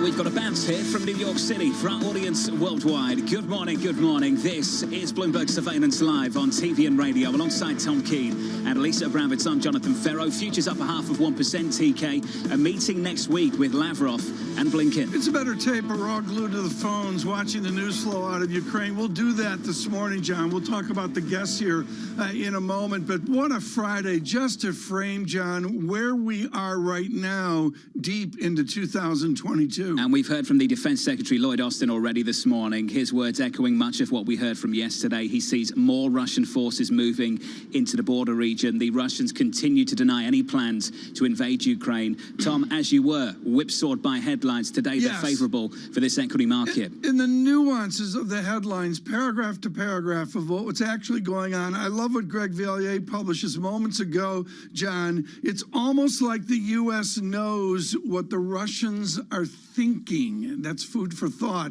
on the intelligence differential this time around. So we've got two things, as always, the headlines around Ukraine. And then, Lisa, what a day for Fed speak. I mean, seriously, we're going to hear from Williams and Brainerd. I think that is tremendously important ahead of next month. I would agree, especially because right now, and here's my big question, frankly, of the week and frankly of the day, is our market's really pricing in 7 rate hikes right now in the market. You are seeing some strain, but if this is as much financial straining that you're going to see as a result of the Fed rate hikes, is that really going to be enough to really crimp inflation the way the Fed officials would like? Not everybody gets a vote at that meeting, but everybody gets a voice. What's interesting for me right now, President Bullard saying front load, President Mester saying maybe back load. This is going to be pretty tense next month when they meet and try and break this one down. So they're basically conceding they don't understand the path of inflation. And some people are saying, let's get ahead of it because perhaps it's becoming uncontrolled. And other people are saying, since we don't understand it, let's see what happens. And those are the two camps. And frankly, I don't know how they're going to be brought together. We'll try and keep you up to speed this morning. Good morning as we round out a trading week with futures positive, up 0.4% on the S&P, on the NASDAQ up 95, up 0.7%. Equities into Friday just about lower on the week. But Tom, also down on the week, you and I are going to talk about this throughout the morning. Crude, the worst week of 2022, 89.28. Yeah, Julian Lee with us. He's an ace out of London with Bloomberg, really quite good at the quantitative analysis of this. And John, it's like a jump ball in basketball. Basketball, John, is an American sport. You may be familiar with it. And it's a jump ball here in that we don't know which way it's going to cut. And I think to the surprise of many, oil cut lower this week. Crude, lower by 2.75%. I'll let the basketball joke slide. We play that in Europe too. It wasn't a joke. I was Oh, serious. you were deadly serious, were you? Thank you. Lisa, I know you're laser focused on that one too, down $2.50. Yeah, it's a conundrum as we look at some of the tensions, but not only that, but as we get ongoing reports about some of the tightness in the supplies, the fact that your inventories are getting drawn down. All right, today what I'm focused on, the Munich Security Conference is getting kicked off. Antony Blinken, U.S. Secretary of State, as well as Ukrainian President, Kamala Harris, U.S. Vice President, Olaf Scholz, German Chancellor, all expected to participate. This was expected to be a broad-ranging conversation about climate change and other big issues. Now everyone just wants to hear whether they're going to increase the troop buildup in Eastern Europe in response to the Russia-Ukraine threat, what the cohesion is among the allies. Today, as you were mentioning, John, we get a slew of Fed speakers. They're going to all be talking about the same thing, which is how do we address the path of inflation? How do we understand it? Included in some of the speakers, we have Lael Brainerd, of course, governor, as well as John Williams, the New York Fed president. And those are going to be the ones that I key into as well, since they are more of the leadership, and we have heard so much. So I was looking at the spreads coming in, going higher right now in the credit sphere, basically taking a look at some of the weakness, as well as mortgage rates, which have risen to the highest rate since 2019. This seems like tightening, but it's not really, because they're still below 4%. How much do you have to go? And we get 10 a.m. existing home sales to get a sense of that tightness in the labor market, which I'm going to be looking at to get a sense of whether it's a supply-driven story or demand-driven story. We're expecting sales to actually decline, but it's because there is not enough supply, John. One of us is a fashion expert, Lisa. It's not you, it's not me. It's Tom Keene. Tom, can we talk about Hermes, which is just recovering from the lows of the session? It's down by more than 4%. These headlines coming from them, Tom, no strategy to boost growth through unnecessary price hikes. They've got production constraints linked to labor. They can't find the people that can make the luxury goods. Yeah, this is a fascinating one, Tom. I actually know the story very well, John, and the Dumas family. I have no doubt about that. No, John, it really harkens back centuries. The Dumas family has decided, and they did this in France, and they're doing it worldwide, to set up small pods of labor in different smaller cities, and it works great. I mean, this is where the leather goods come from that, John, you're buying every Friday to get through the weekend. But the answer is they've just hit a massive constraint, and as you mentioned, maybe they aren't going the price hike way that others are going. I think they're already there on the price, though, aren't they, Tom? $9,000 Birkin bags. I wouldn't know about the Birkin bags. You wouldn't know? I did an article that's for not what I spend my weekend I did an doing, article Tom. once on Jane Birkin, but no, I don't know the Birkin bag. That stopped recovering off the lows just a little bit. Was down as much as 8% a bit earlier. Bramo doesn't need that. Bramo's looking at the bond market. Kit 100%. Jukes joins us now, Chief FX Strategist at SocGen. Kit, there's some trouble in Hong Kong. They're not considering a full city lockdown, according to Carrie Lam. They're planning mandatory COVID mass testing for the whole city. They're trying to avoid a lockdown. We've got COVID zero still in China. Kit, work through these issues for us, because the stage is set this year for this inflation story to fade in the back half of this year, if indeed we can reopen the world. And when we say reopen the world, we're thinking about China. Kit, do you think we can reopen the world? I think we'll be able to reopen the world late in the year, but I mean, we're going to reopen it in a confusing sort of way. But we've reopened a lot of the West. I think we'll reopen a lot of the emerging markets properly, and that'll be a big story in the sort of middle second half of the year. And then we'll see what happens in China. But I would guess they'll get there in the end. That they'll stick to their current policy, but they'll be still get there with vaccination and get to the same place that we are at somewhat later. And maybe it does all accelerate once the games are out of the way and they can really concentrate on this instead. Kit, does it make sense that amid the COVID lockdowns, amid some of the weakening that we've seen in the Chinese economy, and frankly, amid the expected easing from the PBOC, that you've seen yuan strengthening to the highest levels versus the dollar in 4 years? Well, the only thing that makes sense about the yuan persistently is that it goes where the Chinese authorities make it go. They have a big current account surplus, big winners from the pandemic in that regard. The exports are really good. Chinese tourists haven't been going out spending money abroad much, so that's increased the size of, or that's stopped off one route for the Chinese surplus to be recycled, and money's flowed into their bond market for the last 12 months. Now, all of those are moving slightly into reverse, but they're still a net positive for the currency. And what a lot of foreign exchange strategists have assumed is, since they're easing monetary policy, since their economy's slowing, they'll let the currency fall. They've decided that they'd rather a stable currency and lower rates and easier policy because they don't want the headache of currency volatility. So we all got it wrong because they didn't tell us what they were going to do. But you can make it make sense. What's disturbing is they can keep on doing this, easing policy on the interest rate side, and leave the currency stronger than people would have expected. Kit, just taking a step back, Mark McCormick of TD Securities was talking about how a lot of nations have wanted their currency to be weaker, that currency wars have indicated a desire for weaker currencies. That has shifted over the past 6 months, and actually you're seeing nations desire more strength in order to get ahead of some of the inflationary pressures. Do you see the world that way as well, that a lot of the rate hikes are going to be aimed at actually helping nations support their currency going forward? Certainly they don't mind having a stronger currency if what you've got is imported oil prices in particular sending inflation up. So a stronger currency in domestic terms helps in that regard, and it helps to get ahead of inflation, and it helps the interest rate rises that stem inflation. If you like, a strong currency does all of those things pretty efficiently. The exception, of course, I'll mention it right at the outset, is Japan. They just don't have any inflation to fight. So I'm not sure that they want a strong currency, and they're not going to raise interest rates. They're just living in a completely different space from the rest of us. Kit, let me just finish on this. We've heard from President Mester this week talking about maybe backloading rate hikes if they need to. We've heard from President Bullard this week talking about maybe front-loading rate hikes if they need to. They've got to make their mind up, Kit. What's the strategy you see playing out for 22? I think they're more like the front load. I mean, for a really simple reason. The economic data in the United States since the 1st of January has been astonishing.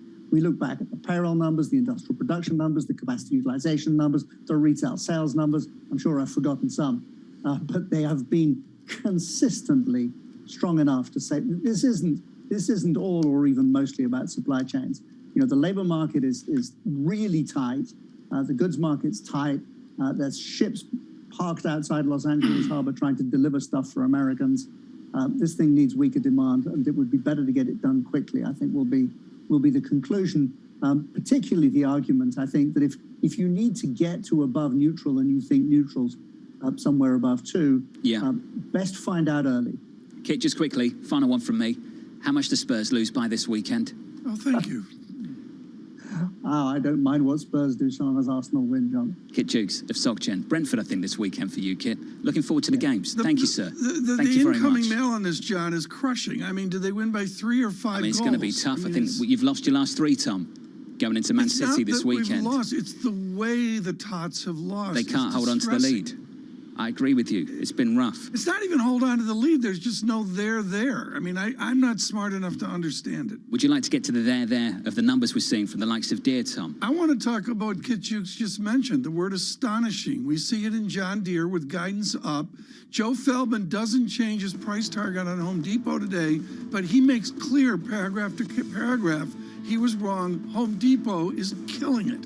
Tons to get through this morning, not just the earnings, with Deere looking good, just raising their guidance, nudging the range just a little bit. Tom Keane, Lisa Braverts and Jonathan Ferro, futures with a bounce. There's a meeting next week with Secretary Blinken and Minister Lavrov. That's enough just to move the tone of this market just a little bit for now at least. Will it stick? From New York City, this is Bloomberg.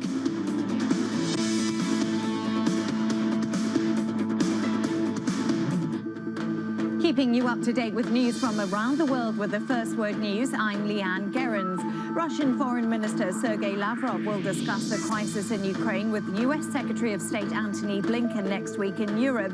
Their meeting was set hours after President Biden warned that the chances of a Russian invasion of Ukraine were still very high. Moscow has denied it is planning an attack.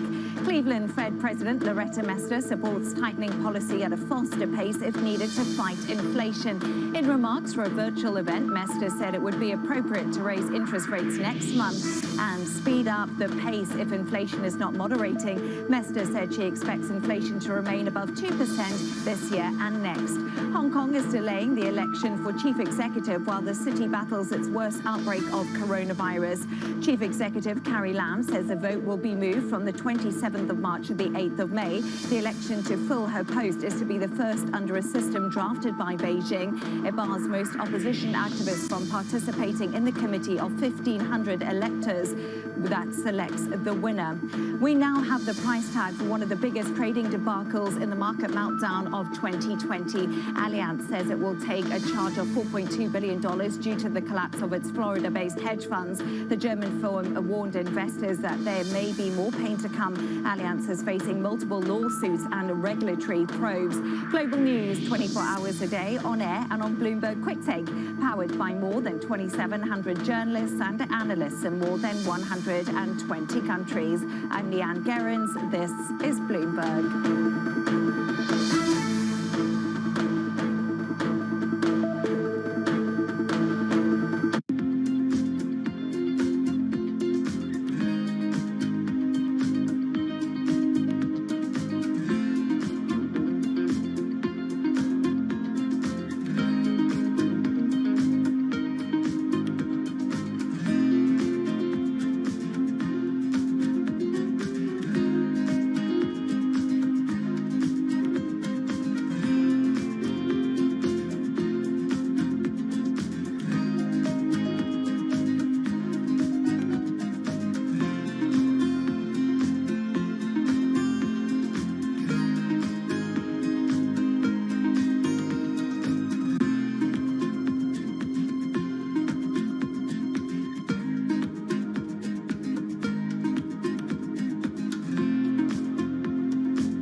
has enhanced search on the terminal to deliver what you need when you need it. Now, you can simply type phrases in everyday English in the command line. Compare financials. Find people. Analyze markets. You can enter phrases or ask questions. What do you want to know today? Ask a question or visit SearchGo to find answers now. The Omicron variant and the latest wave have an impact on not only consumer trends, but your business. And do you expect the booster shots to make a difference? Yeah, booster shot will make a huge difference. I think it's been accelerated by the huge leadership of the current Prime Minister Kishida. And I'm hopeful that our business will come back in Japan around perhaps mid-February to end of February, because we expect that a peak time will come around that time. And then the government will shift toward the reinvigoration of consumer. That will help us. And we had seen the huge comeback of the business in December when the things were toward the normalization. So I believe the business will come back, and I'm very much hopeful.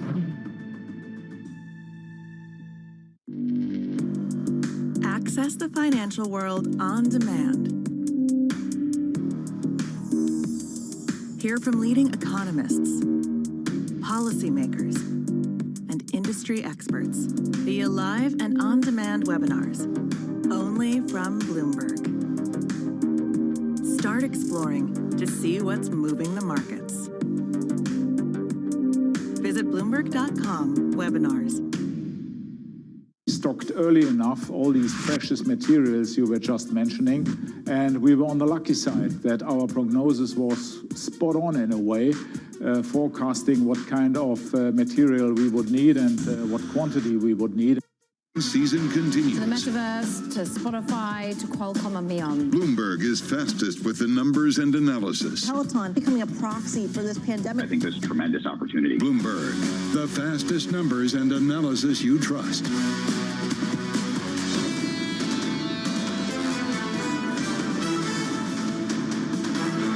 Secretary Blinken and I have relayed our intent to Congress to offer Poland the opportunity to acquire 250 M1A2 Abrams main battle tanks. This is the most modern version of the Abrams and will provide Poland with a highly advanced tank capability. The latest from Lloyd Austin, the U.S. Defense Secretary. The latest for next week, Secretary Blinken meeting with Sergei Lavrov, the Russian foreign minister. That sets the tone for this market this morning. Good morning with Tom Keene, Lisa Bramis and Jonathan Ferro. We advanced 23 points. Overnight, the bounce came from that headline, up 0.5%. Yields bleeding just a little bit higher, a single basis point on 10s to 197.20. But the move lower in crude, down 2.5% on the session. On the week, down by almost 4%, Tom. The worst week for crude of the year so far. Now, certainly a welcome pullback for the Biden administration, looking at a new high AAA unleaded. I saw a California unleaded, John, of, I believe, $4.71. I can't remember the number, but it's a solid dollar higher than the national average. What we're going to do here, folks, is we're going to continue to monitor economics, finance, investment, but it is about Ukraine and all going on in Europe. Scheduled to be with us, we're thrilled to bring you Elizabeth Economy, Robert Hormats,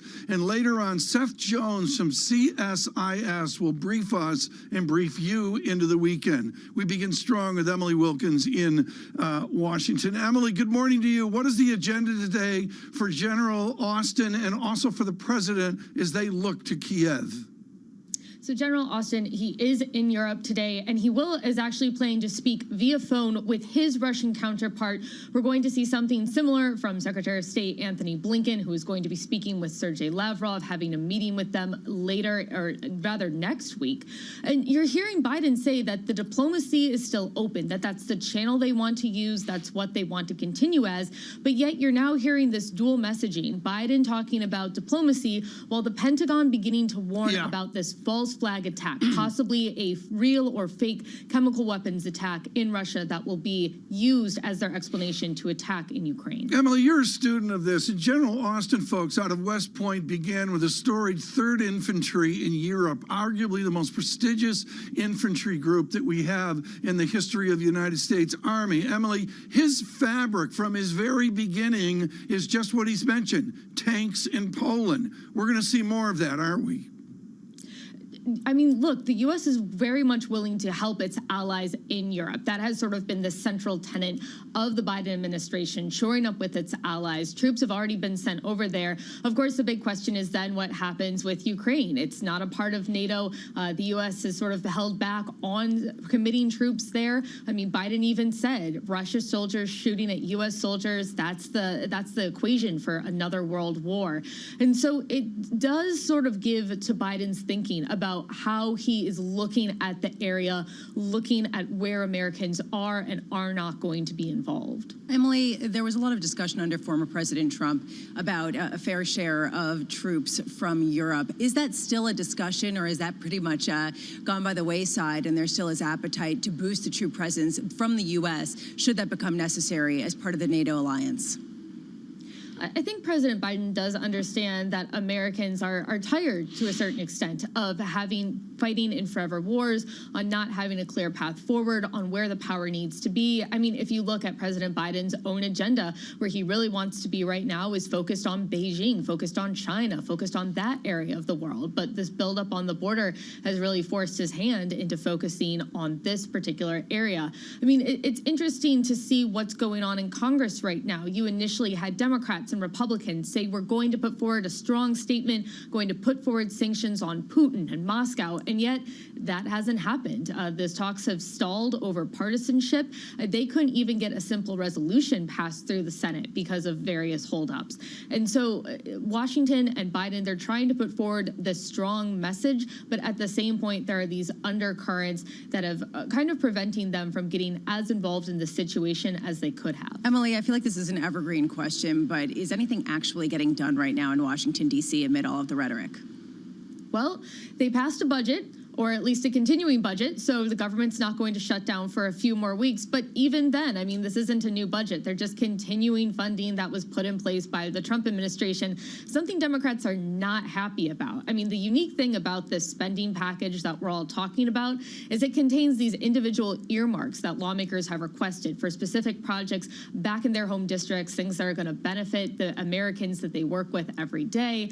And that can't move forward until they actually get an agreement here.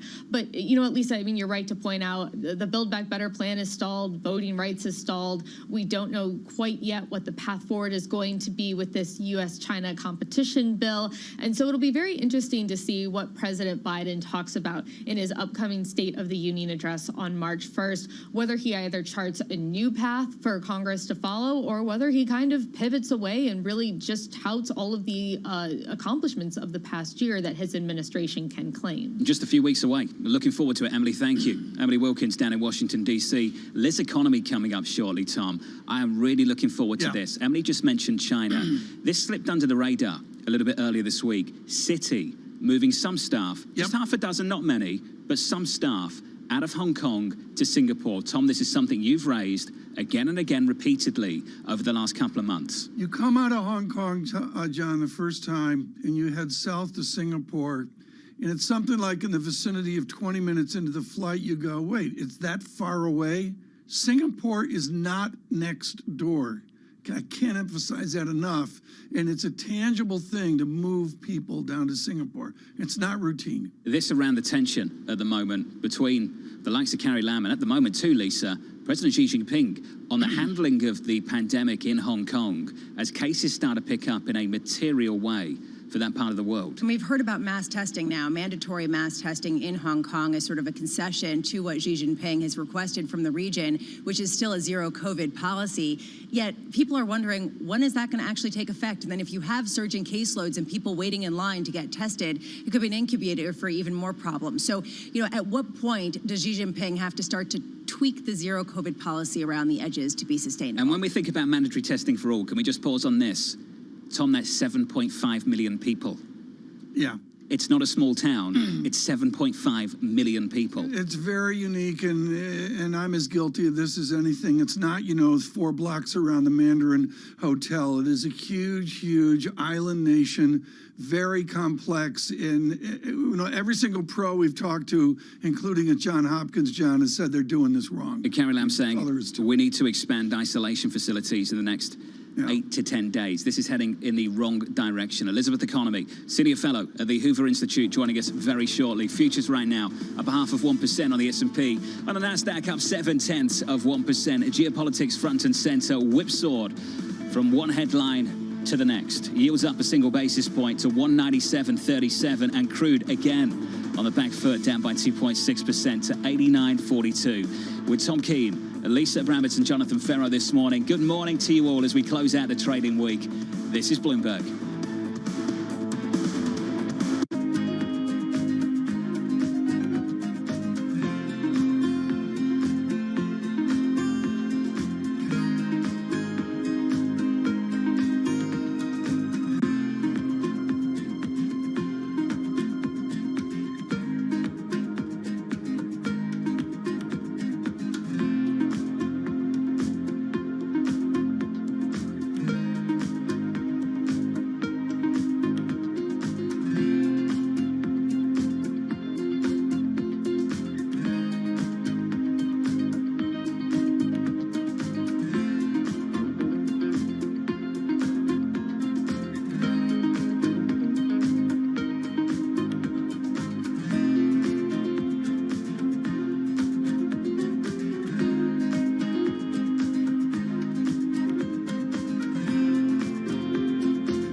This chip shortage is going to last longer than many people believe, likely straight through this year. And I wonder what that means for prices. Will this get worse before it gets better? I don't know that it will get worse before it gets better, but there's no reason to believe it's going to get meaningfully better anytime soon. The Commerce Department put that data out yesterday, and what it showed is that there's a real shortage. Demand is 20% higher than it was a couple of years ago. There's a huge mismatch in supply and demand. Prices are high. Prices are higher. So what has to happen is we need to make more chips. Unfortunately, there's no easy solution. The solution is increased domestic manufacturing of chips, which is what we need to do.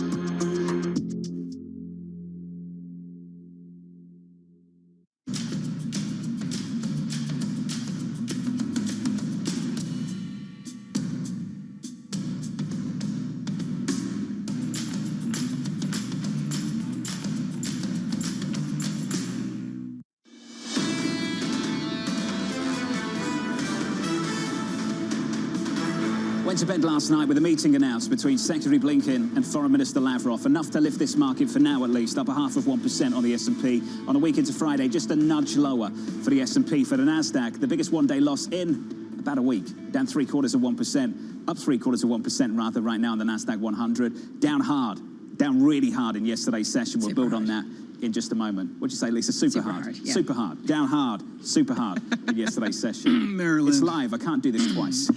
Switch on the board and get to the bond market. Friday. 2s, 10s, and 30s. Did you say Maryland, Tom? Is that what you said? Yeah, you've got the pronunciation class at 11 a.m. this morning. With you? Before the real, yeah. Looking forward to that. Yeah, I'm emeritus. 197.20 on 10s. In the last week or so, north of 2% on 10s, north of 160 on 2s. We just pulled back a touch.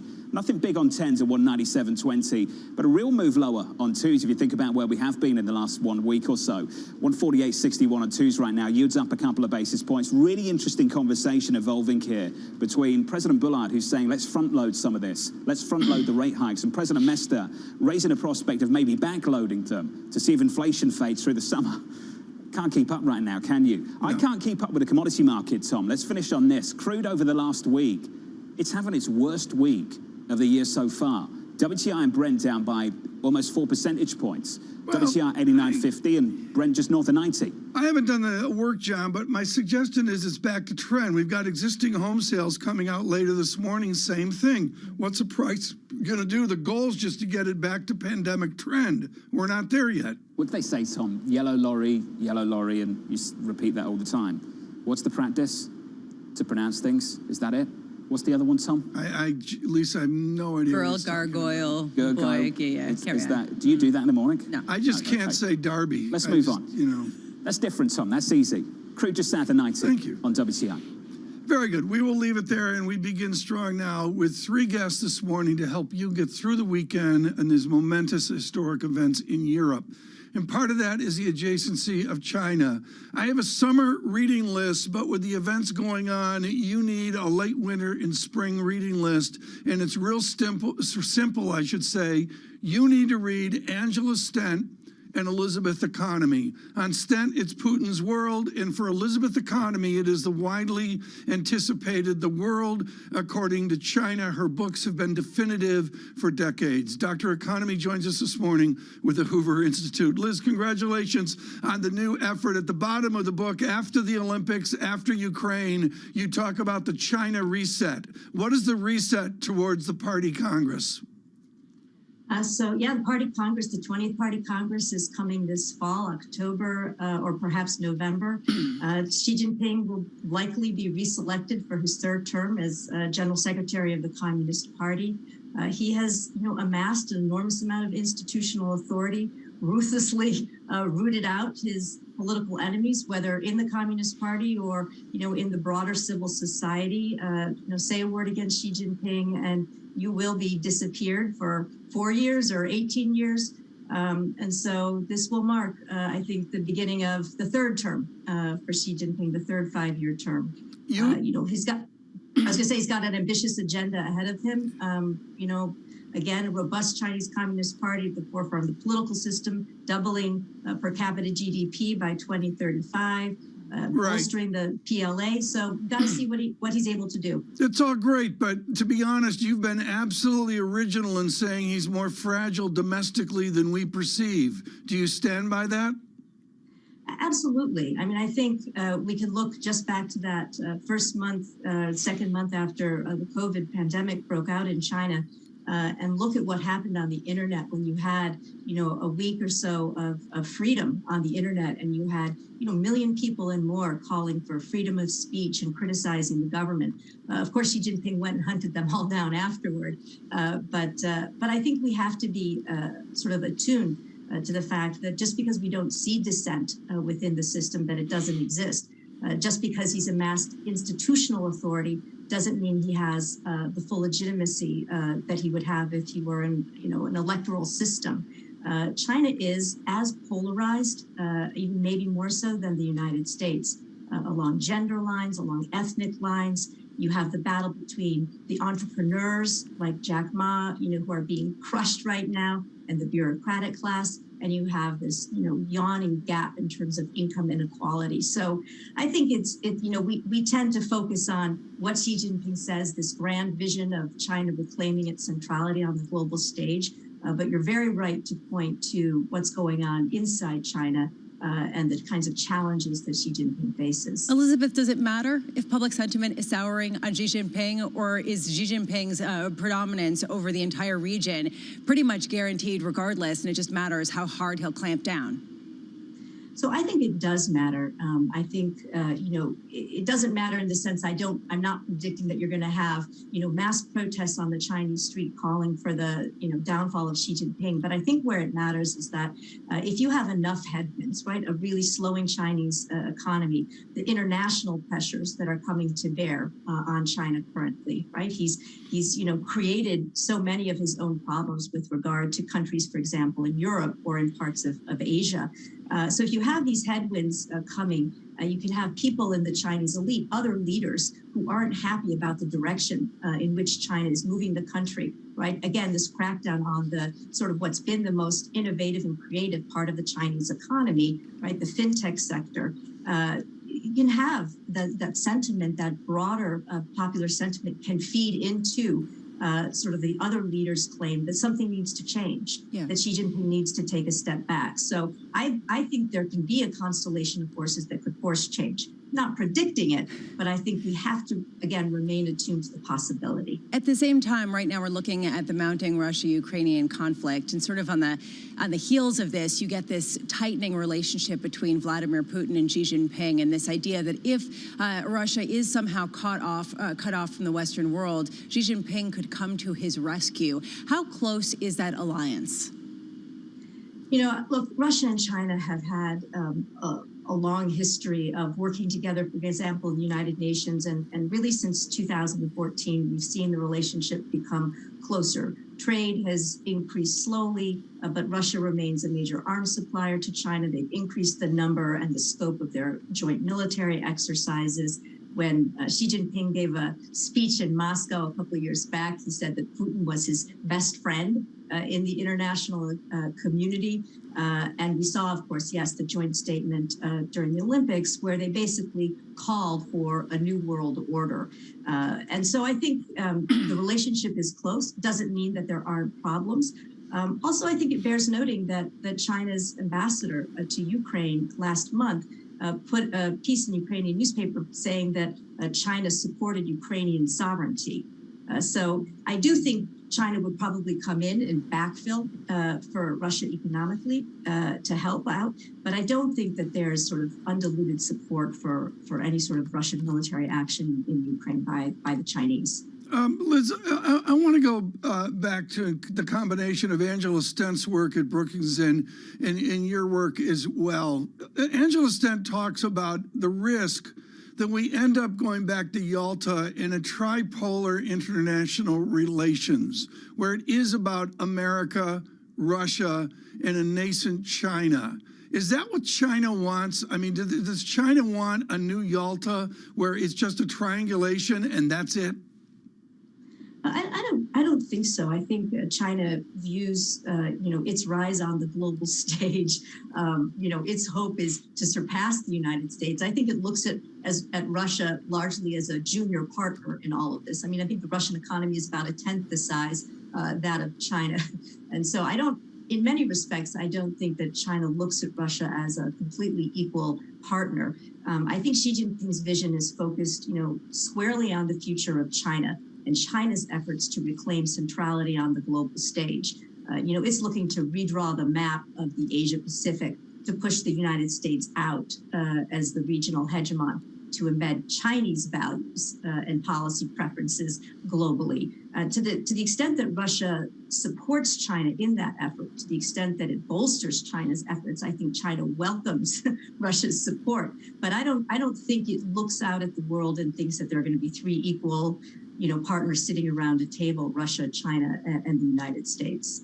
Liz, always wonderful to hear from you. The absolutely brilliant Elizabeth Economy of the Hoover Institute there. If you're waking up this morning, futures are positive by 0.5% on the S&P. Late yesterday evening, a meeting scheduled between Foreign Minister Sergei Lavrov and Secretary Blinken for next week in Europe. That lifts sentiment. Equities up by 98 on the Nasdaq 100, up by 0.7%. Yields right now up a single basis point on 10s to 197.20. That's the market story this morning, Tom. Here's some of the research out there at the moment too. Michael Hartnett of Bank of America saying this: recession risks are rising. We remain bearish tech stocks and credit. Next 6 months, a rate shock morphs into a recession shock. The call coming from one team at least, Tom, over at B of A. I think there's a huge separation, and it happens to be on this Friday, John, between larger strategists looking at recession, looking at the bigger picture, and the sell side looking at individual corporations and saying, hey, it's not as bad as we thought. That seems to be a huge demarcation right now. I'll catch up with Jill Carey-Hall of Bank of America a little bit later. And Lisa, when you think about the calls coming out of that bank right now, on the rate side, Ethan Harris, 7 this year. On the balance sheet, Mark Cabana on this program last week saying $1 trillion of balance sheet reduction this year, $1 trillion next year. What on earth does your equity call look like if that is indeed what this Fed delivers? If this is something that the markets can handle, then your equity call can be sanguine. And this really has been the key question. Is the market accurately pricing in those 7 rate hikes that seem to be consensus among rates traders? Or are they kind of saying it's not going to happen? And a lot of people are saying if that's the case, then perhaps the market's in for a rude awakening. 6 months, the next 6 months, a rate shock morphs into a recession shock. The call from Bank of America. Futures up 23, we're up 0.5% from New York with Lisa Brammett and Tom Keene. I'm Jonathan Ferro. For our audience worldwide, this is Bloomberg.